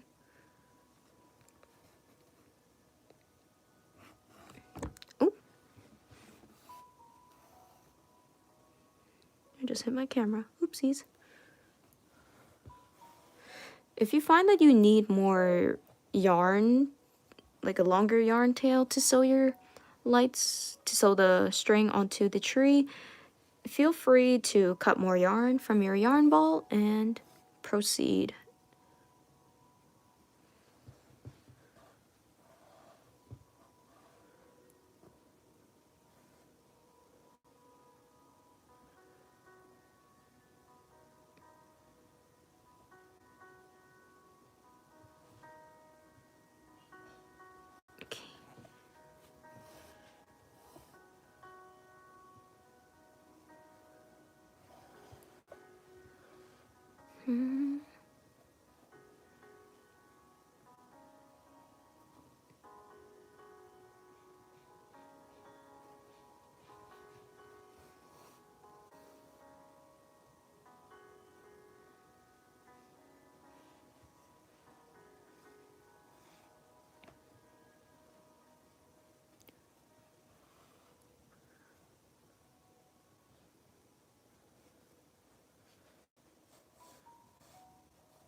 Ooh, I might need another yarn tail eventually, but I'll deal with that when I get there.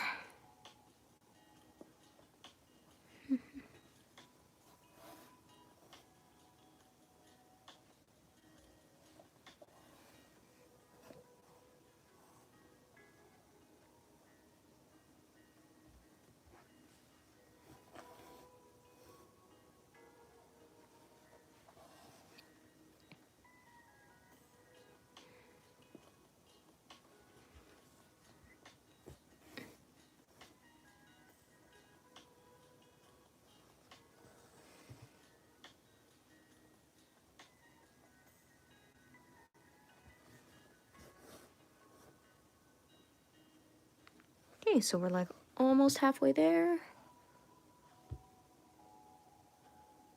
And I think it gets easier as you go down the tree, since you're not so, I guess, confined to the top of the tree, since that's the most narrow part and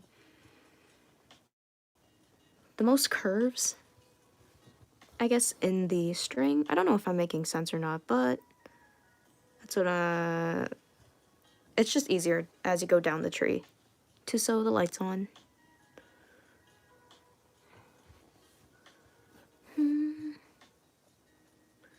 Yeah, I can see how I'm going a lot faster.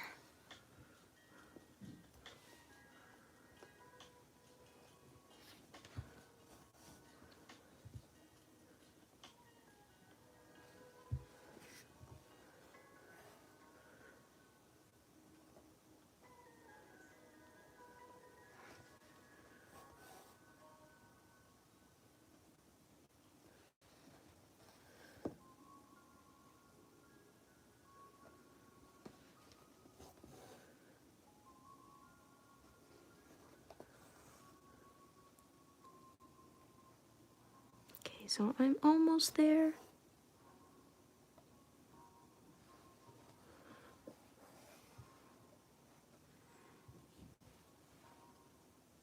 If it's a little wonky, that's okay. Doesn't have to be super perfect, because attaching a chain is a little bit hard. You don't usually attach chains much to plushies. Oh,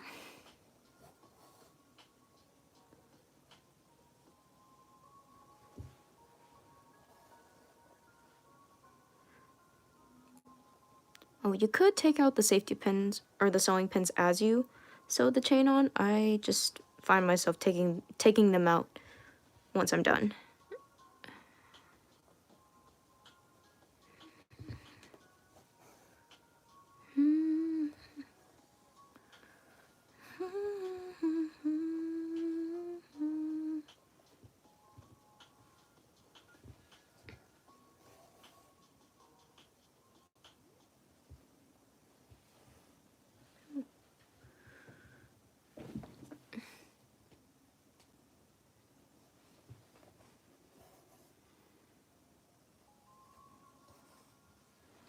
Hopefully, maybe I don't have to cut another yarn tail,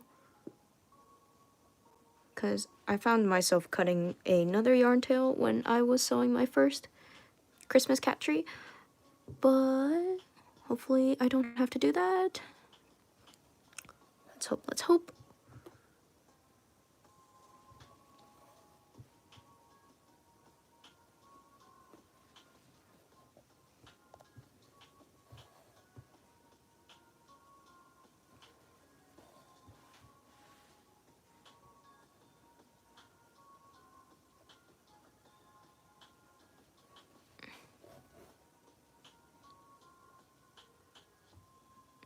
Ooh, I might be a little close. Hopefully I can make it through with just this one yarn tail.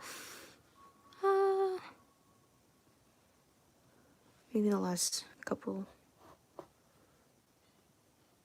Ooh, no, I think I have to cut another yarn tail just to finish this. That's okay.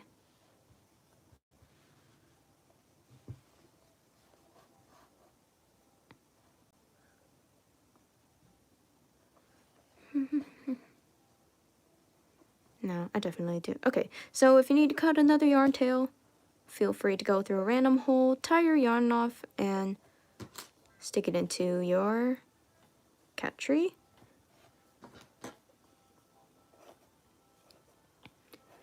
And just cut another strand of yarn from your yarn ball. So we don't need a whole lot, so just grab another strand of yarn, thread it through your needle, and tie off the end so it doesn't pop out of your plushie. So I always double knot mine. You can even triple knot if you want. I just prefer double knotting. So I go through a random hole and back through my work. And that double knot you just made should stop the yarn from coming all the way through your plushie. So now I just continue.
Okay, I think I have to take the safety or the sewing pin out for this one.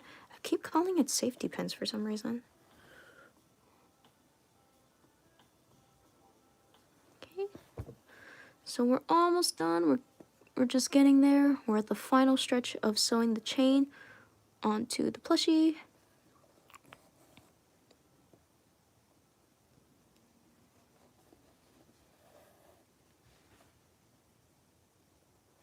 Okay, and now we have just 3 more stitches, or 3 more chains.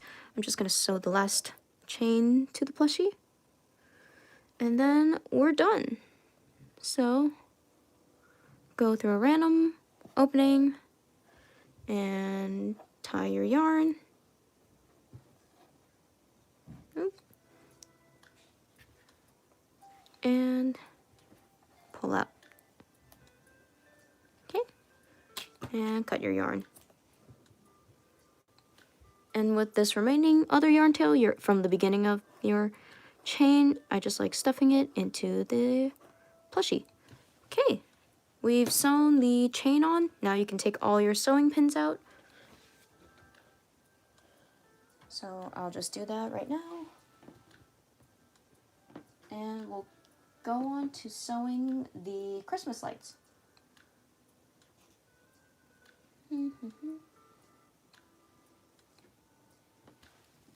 Okay, I got all the sewing pins.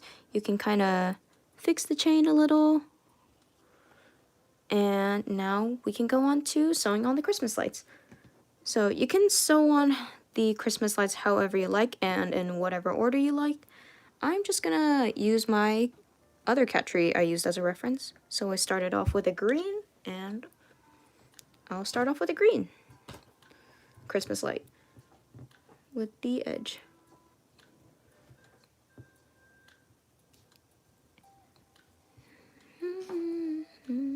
Oh, I still have the...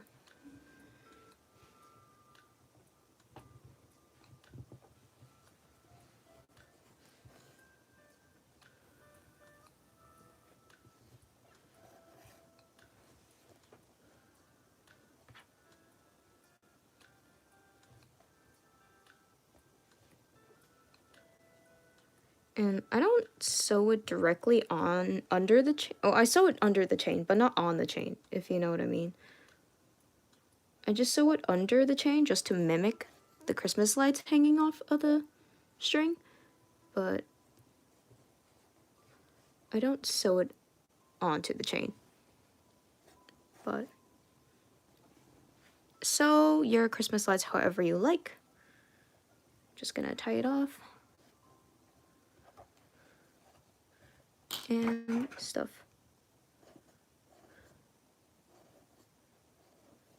Okay. Now I did red, so I'm gonna sew on a red.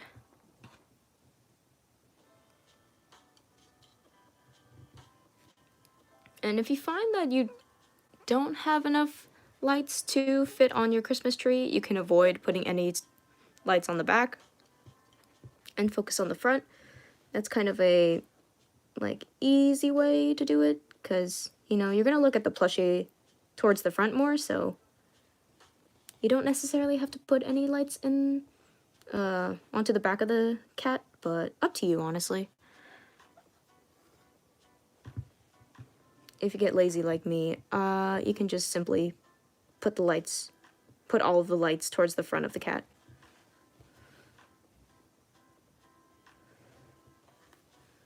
Okay.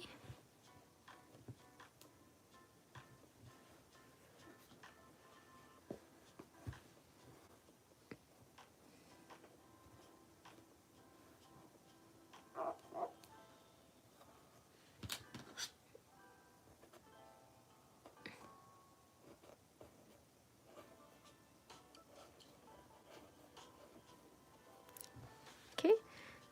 Now I'll go on and use a yellow light.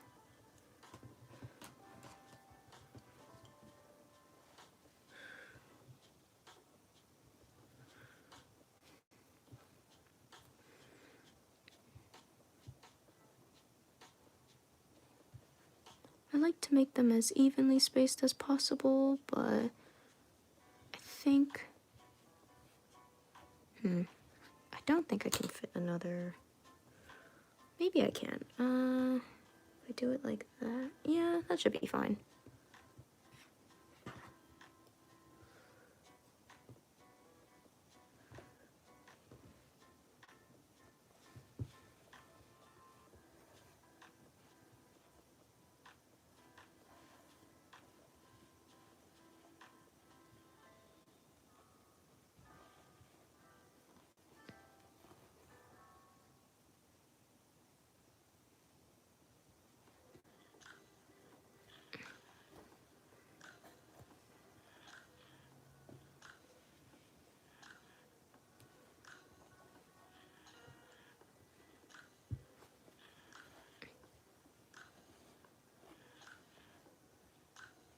Okay.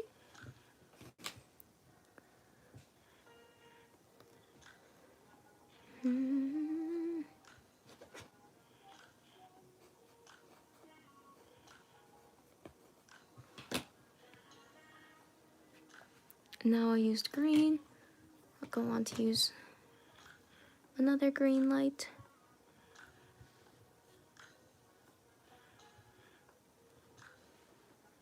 Put it right about here, so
okay.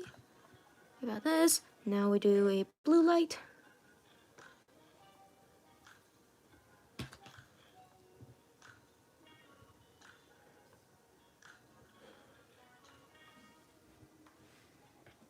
put it like right here. How far apart did I put it? Okay, so I'm gonna match it somewhat, so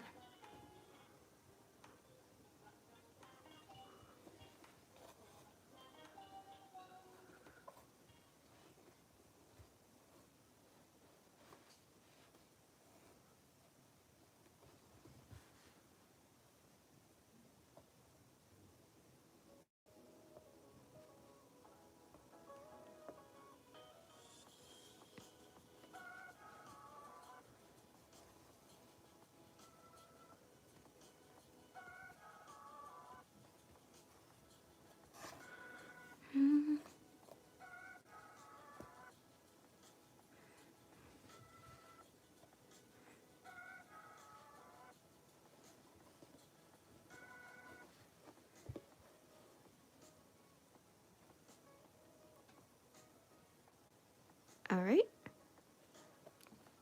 I got a blue.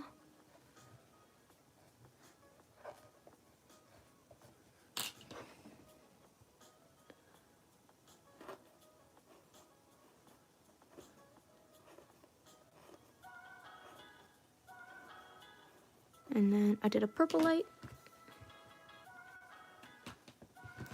Sewing on the Christmas lights is definitely very tedious, but I think I was debating on whether or not to add Christmas lights or not, but I think it really adds to the plushie if you add Christmas lights. Of course, if you don't want to sew on Christmas lights, that's completely fine. It could just be a normal Christmas tree, or just a normal tree cat. I can't thread okay, here we go.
Okay, did an orange, yellow. I'm gonna make sure I get the front of the cat tree done. So I'm gonna start at the front and sew a orange Christmas light.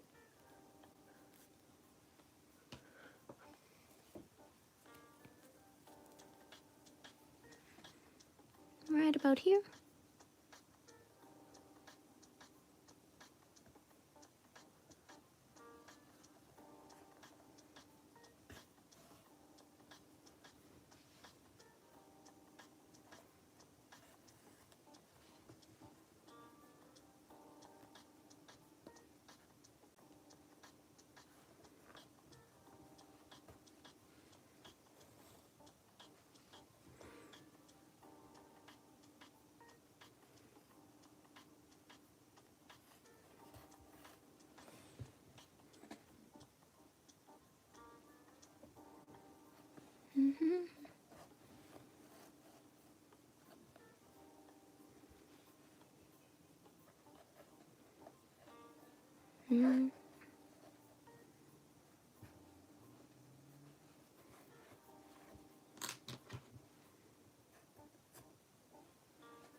Okay, now I have a purple light and I'm going to sew it on. Where should I put it? It looks like it'll kind of hide from...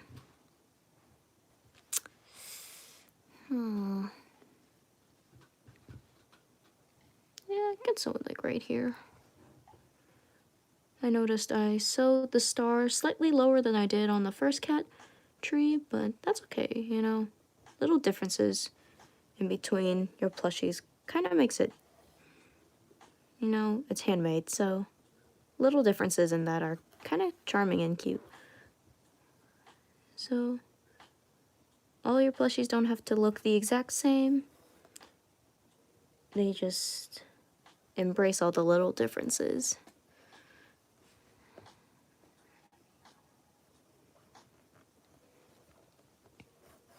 Okay, so here you go.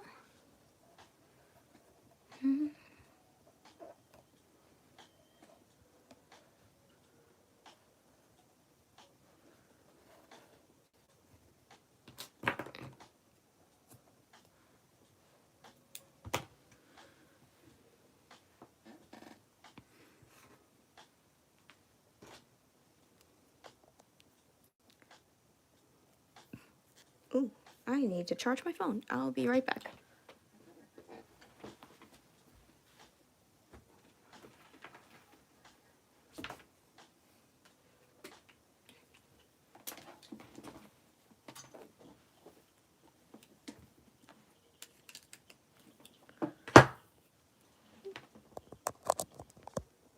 Okay, so now we are on to the yellow light, so I can sew it right about here.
Okay, I'll sew on this blue light.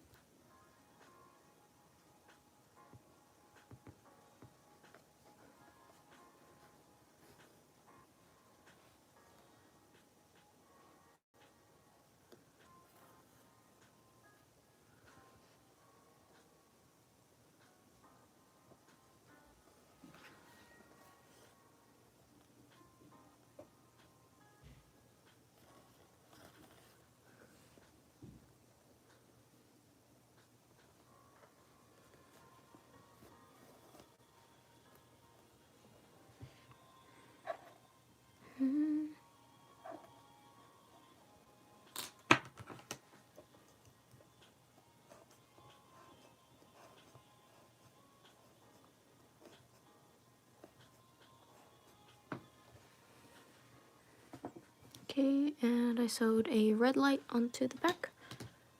I'll sew a red light.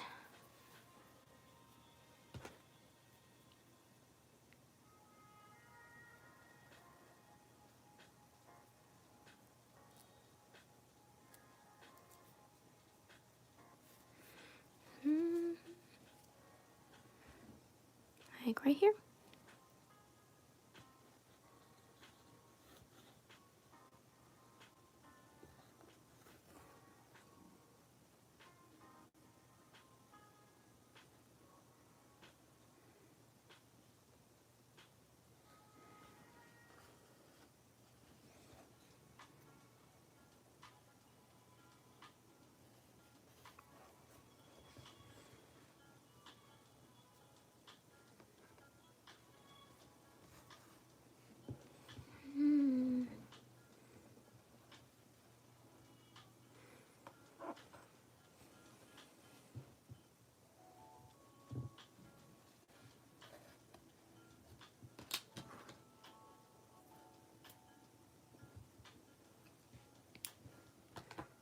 Okay, so we're almost done. We have 3 more lights to go.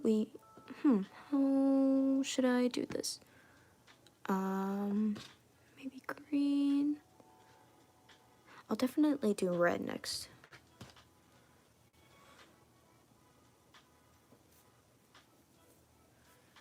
Okay, so like right about here.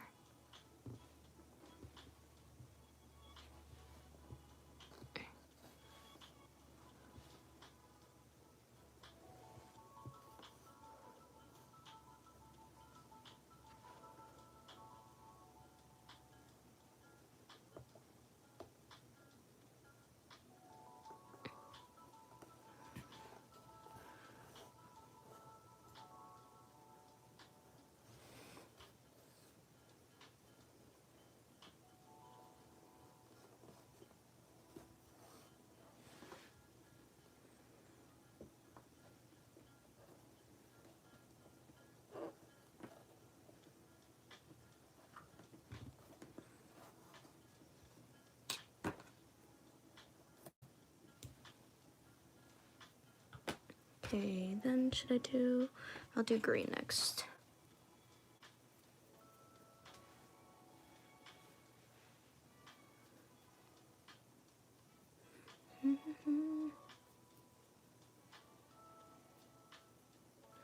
Ooh. 2 more lights to go. You can do it, guys. Might be a long and tedious process, but it is worth it.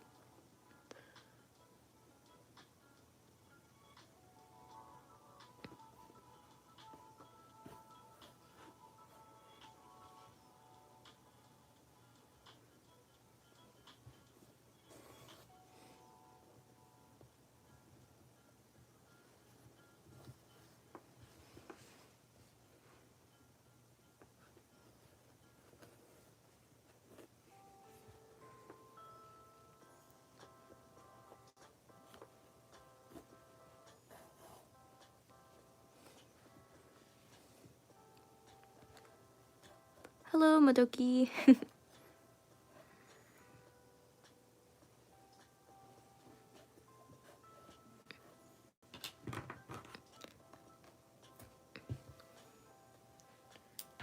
Okay, the last light to go, and then we'll move on to the face of the cat. And then we'll do the final touches, and then we'll finally be done with our little cat tree.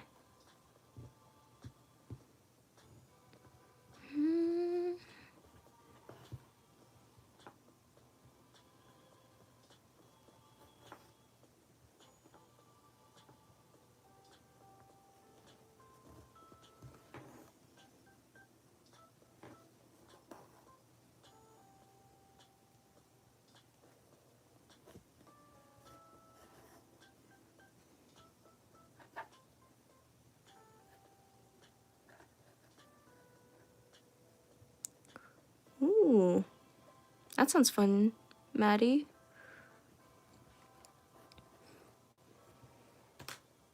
Hope that pattern testing is going well for you. Okay, so we finished sewing on all the Christmas lights, and now we can move on to the face of the cat. And yeah. So what we're gonna need is some black felt and some glue, as well as some safety eyes. I like to use 5mm safety eyes, and the glue I have is from Daiso. It's this plastic adhesive.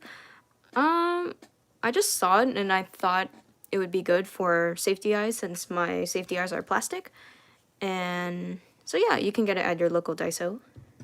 And this adhesive is very strong, so I like to use it with my safety eyes since I don't typically use the backings of my safety eyes most of the time. I tend to put on the eyes like after I sew everything together. So what you want to do is, for burnout blanket yarn, you can kind of put the eyes just into the round, so like here I put the eyes into round 2 and not in between the rounds. So that's what I'm gonna do, and I hope it works out. It's like trial and error, and if the safety eyes don't work out for you, you can just use black felt fabric, cut some circles out, and then just glue them onto your plushie, and that should do it. So something like this.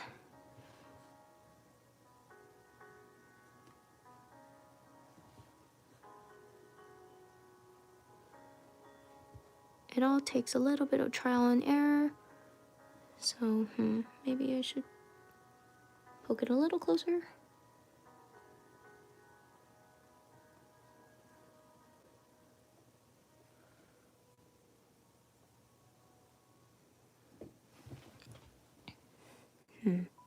Might change out this safety eye for a different one. Something like this.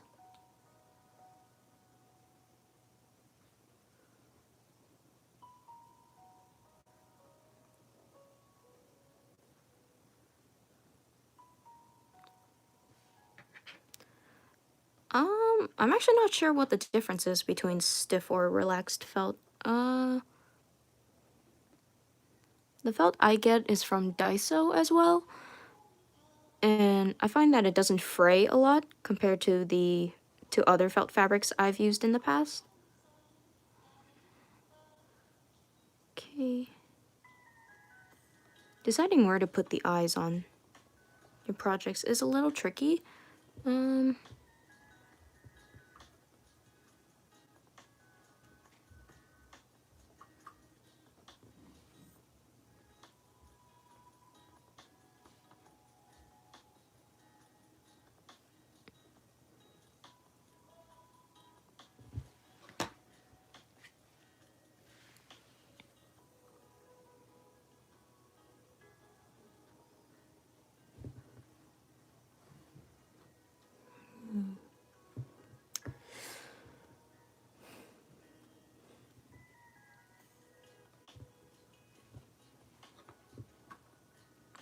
Something like that. Honestly, I might fix this ear afterwards. I am not 100% happy with the ears, but we'll see.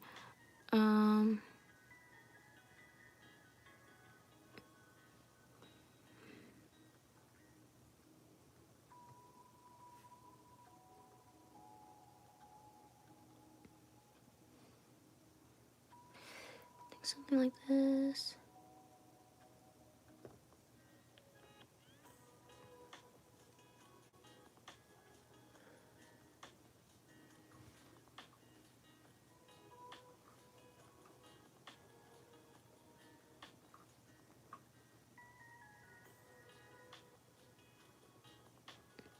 I think this is as good as it can get for now.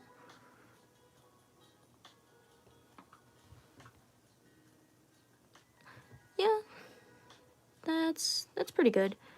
I'm gonna take my glue now, and I'm gonna glue the safety eyes into place.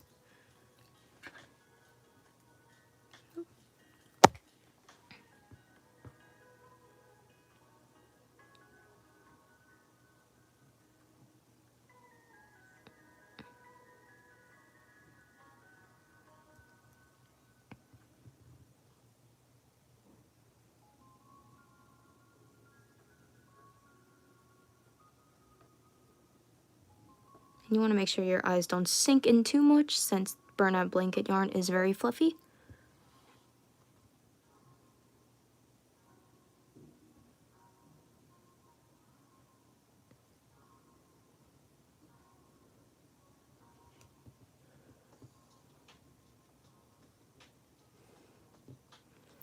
Hi Aya, thank you for the comment.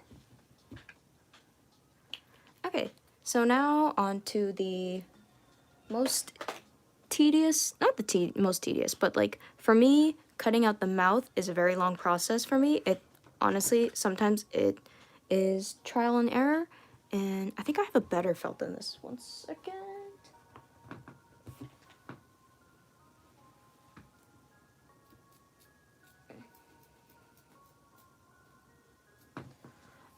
I feel like the less frayable your felt is, the better it is.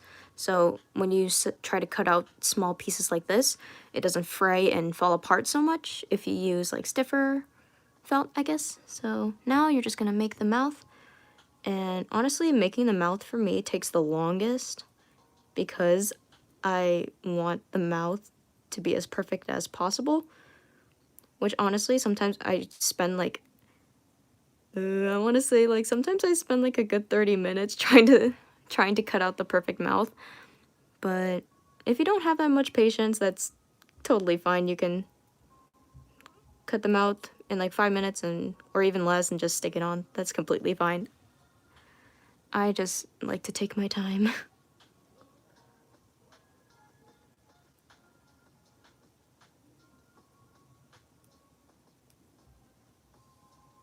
And I also I find that using small scissors helps a lot when cutting out tiny mouths like this. So I got these scissors at Daiso as well. I get a lot of supplies from Daiso.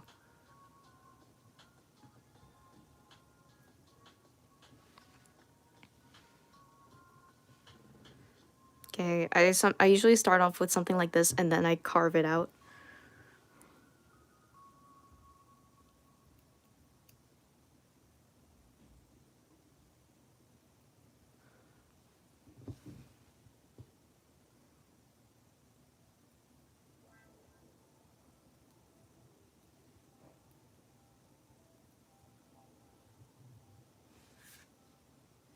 So this is kind of how it looks so far.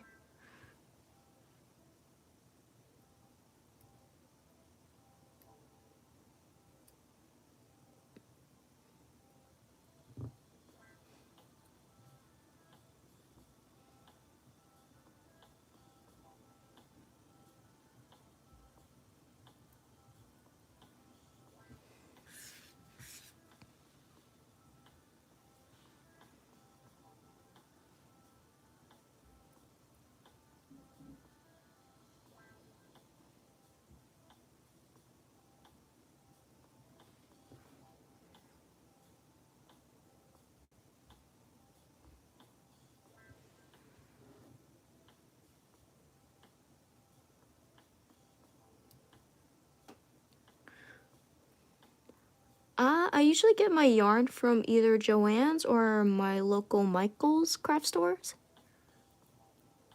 I mostly get them from Joann's because of the coupons. I've mentioned this a lot in the live, but use those Joann coupons. They're very, very beneficial and saves you a lot of money when you buy a lot of yarn in particular. I'm not sure if there are Joann I don't think there are Joann stores overseas, but if you live in the US, definitely check your local Joann craft store. Okay, this is what we've got so far. Not 100% with it or happy with it, so gonna keep going.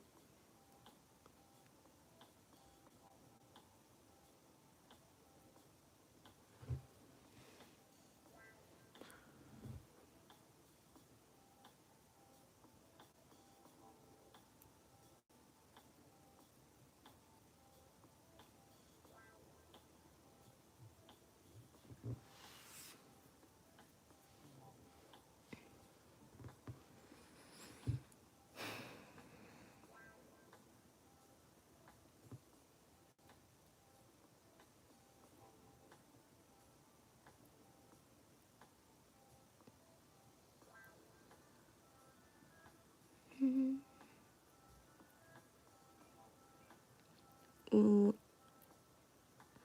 I live in Washington State, so I mean, we did have a lot of rain last night, but I'm not sure about a tornado.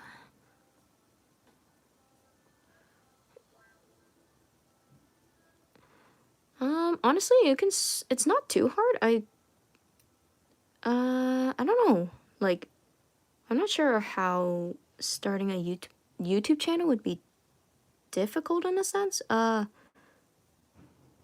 Honestly, just start whenever you can. Like, You don't need anything super fancy, like a super fancy camera or anything. I just use my iPhone to film my videos, and I use Adobe Premiere to edit my videos, but you don't have to use like a super expensive video editing software like that. You could find a cheaper alternative. There are plenty of tutorials on how to start your own YouTube channel, but yeah, it's not super hard. You don't need anything fancy to start, and yeah. Ooh, I don't knit.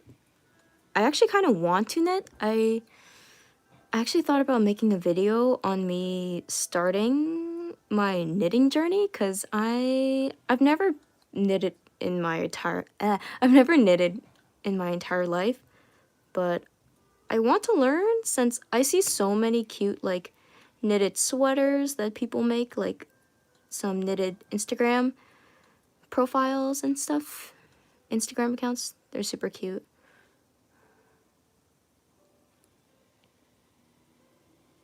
Yeah, iMovie's pretty good too. Yeah, you can use iMovie.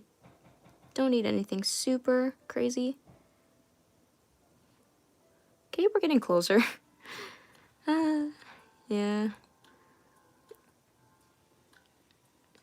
Usually, I think most of the time, I take a lot of time just getting the faces right on my amigurumis,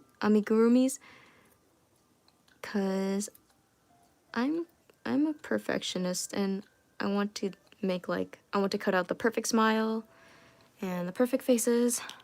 So I could spend a long time just cutting out the mouth and getting the right safety eye sizes.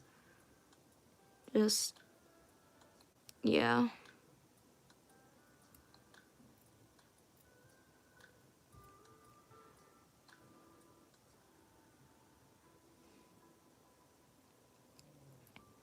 You want to make sure you go super steady and slow. You don't want to accidentally cut too much felt fabric off.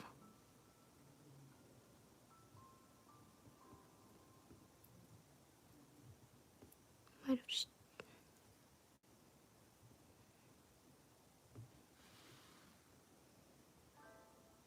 Okay, we're getting closer.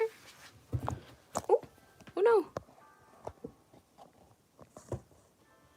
Sorry about that.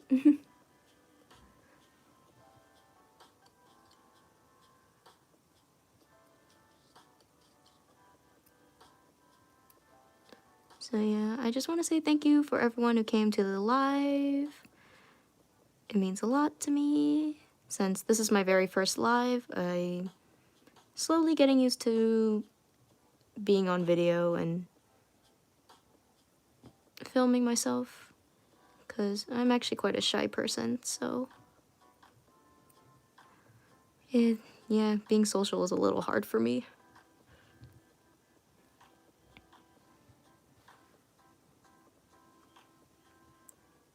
Okay, we're getting there, we're getting there.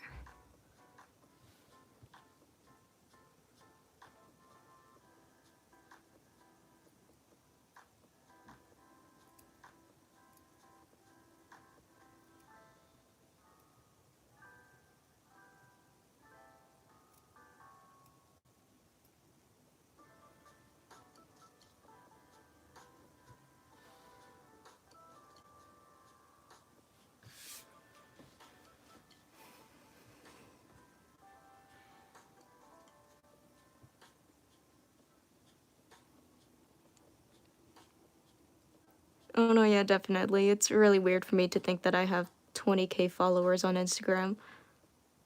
Honestly, I never thought that would happen to me. Honestly, it's still kind of shocking to me, and I'm very grateful because it's incredible. I never thought I would actually reach 20K, and honestly, I'm still not over it. It's been a couple of days since I hit that milestone, but yeah, I'm still processing it. It's kind of crazy, but I'm very happy that everyone is very interested in my crafts and everything that I do, so thank you for supporting me.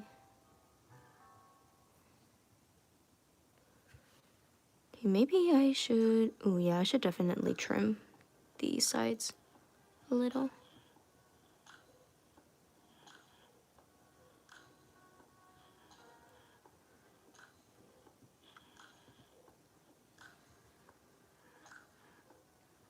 It's kind of funny when I was asked if I wanted to do a live crochet along video, I got a little nervous because I was like, what if they judge me with how long I take to cut out like the mouth for my plushies? Because I take so long to cut out my mouths for my plushies because I just want it to be as perfect as I can.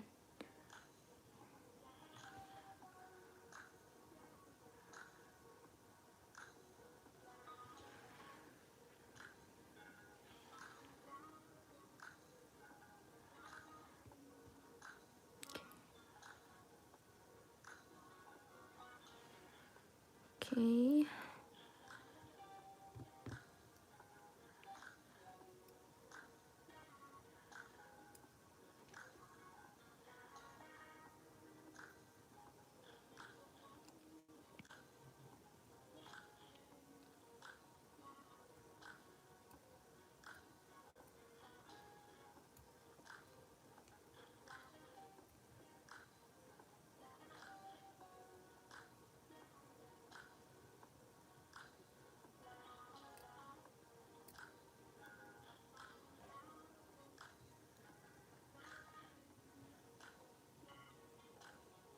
Well, I'm glad you think that it's really cute, the ghost plushie. I think that my ghost frog hat plushie, or my pattern, is probably one of the most popular patterns I have.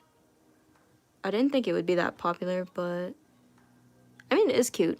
It's definitely very cute, but I was very surprised with how popular it was and how popular it became. Oh my gosh, I can't talk.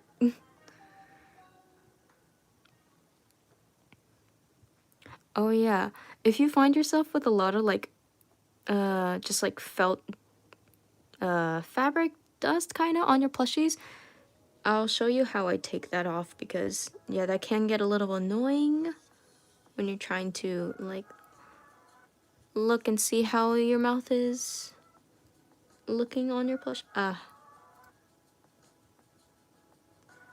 yeah.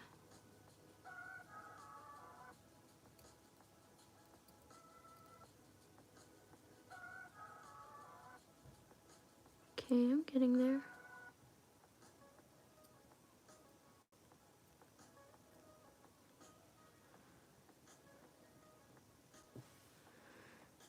Yes, I'm going to post this live later on, maybe tomorrow or so. So yeah, you can watch this whenever you want.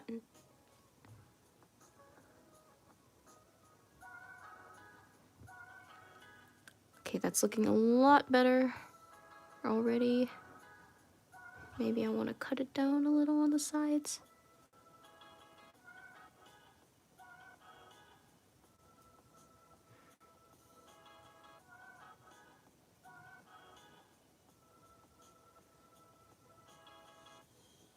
Yeah, it's gonna take a while, so feel free if you want to ask any questions in the chat. I will be happy to answer them. Because I don't do enough Q&As, and I think I should, because I get a lot of questions in my DMs about what kind of yarn I use and what kind of stuffing I use and such. Okay, that's looking a lot better so far. Okay, yeah, I'm pretty happy with this.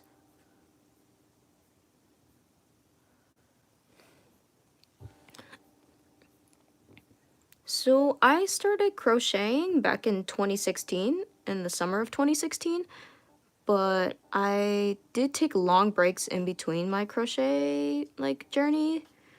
So I started in 2016, I stopped, and then I came back. I guess like I started crocheting again in like towards the end of 2019. And then I stopped for a bit, and then I started actively crocheting since like December of 2019. So that's when I started crocheting like a lot more, and I'm still doing it till this day. So I haven't stopped since December 2019. So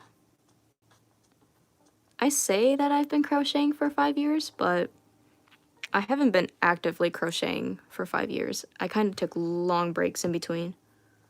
But I should post some of my old plushies, because it's kind of crazy how much I've grown in my crochet journey. Okay, I think I'm finally done with the mouth. That took a long time. But now we can glue the mouth on, and I have a bunch of like black little fuzzies on it, on my cat face. So what I like to do is take a piece of tape and just take all the dust. I don't know, they're not dust, but all the little black fibers. And so yeah, now my tape is covered in like black dust. I keep calling it dust. They're just fibers. Okay. So now what I like to do is glue on the mouth. So take my glue and just dab it on to my mouth. Gotta be extra careful so the glue doesn't accidentally tear the mouth, because I've had that happen to me a couple of times and it made me cry.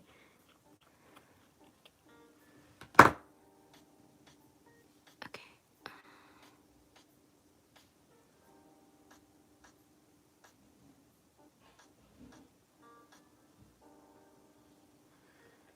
Okay.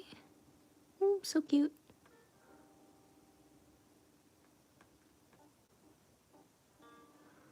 Okay, so I got the mouth on, and now to finish off the plush, this is an optional step, but what I like to do is take some pink eyeshadow and use it as blush for my plushie, so you can see like a little pink, some pink shading on the ears and the cheeks. I like to use pink eyeshadow for that, so I have this pink eyeshadow palette. I got this palette also from Daiso. You can use any pink eyeshadow you have, but I just use this eyeshadow I got at Daiso to make the blush marks on my plushies. I don't always do this. Sometimes I just use felt fabric and cut out the blushes, but with this plushie I felt a little creative and I felt a little spontaneous, because I don't always do this. But it's kind of a cute technique though. It also saves a lot of time cutting out the felt pieces. So keep dabbing on.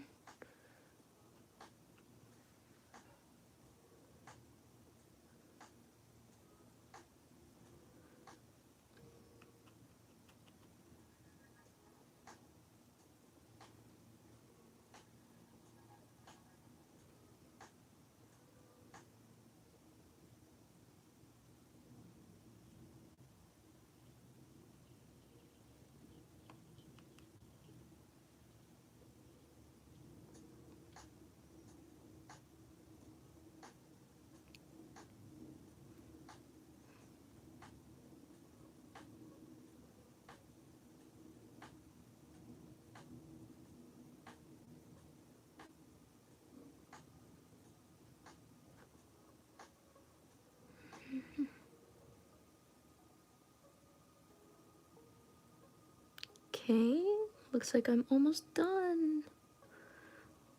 Woohoo! We just completed our cat plushie. So, thank you guys for joining me on my first live with making these crochet Christmas cat trees. And if you like this video, please subscribe and like, share, do everything that helps this channel. I hope you have a wonderful day, and I hope you have a very nice winter break if you're in school or just celebrating the holidays. yeah, so happy holidays, everyone, and thank you for coming to my live cal, and I'll see you guys soon. Bye bye.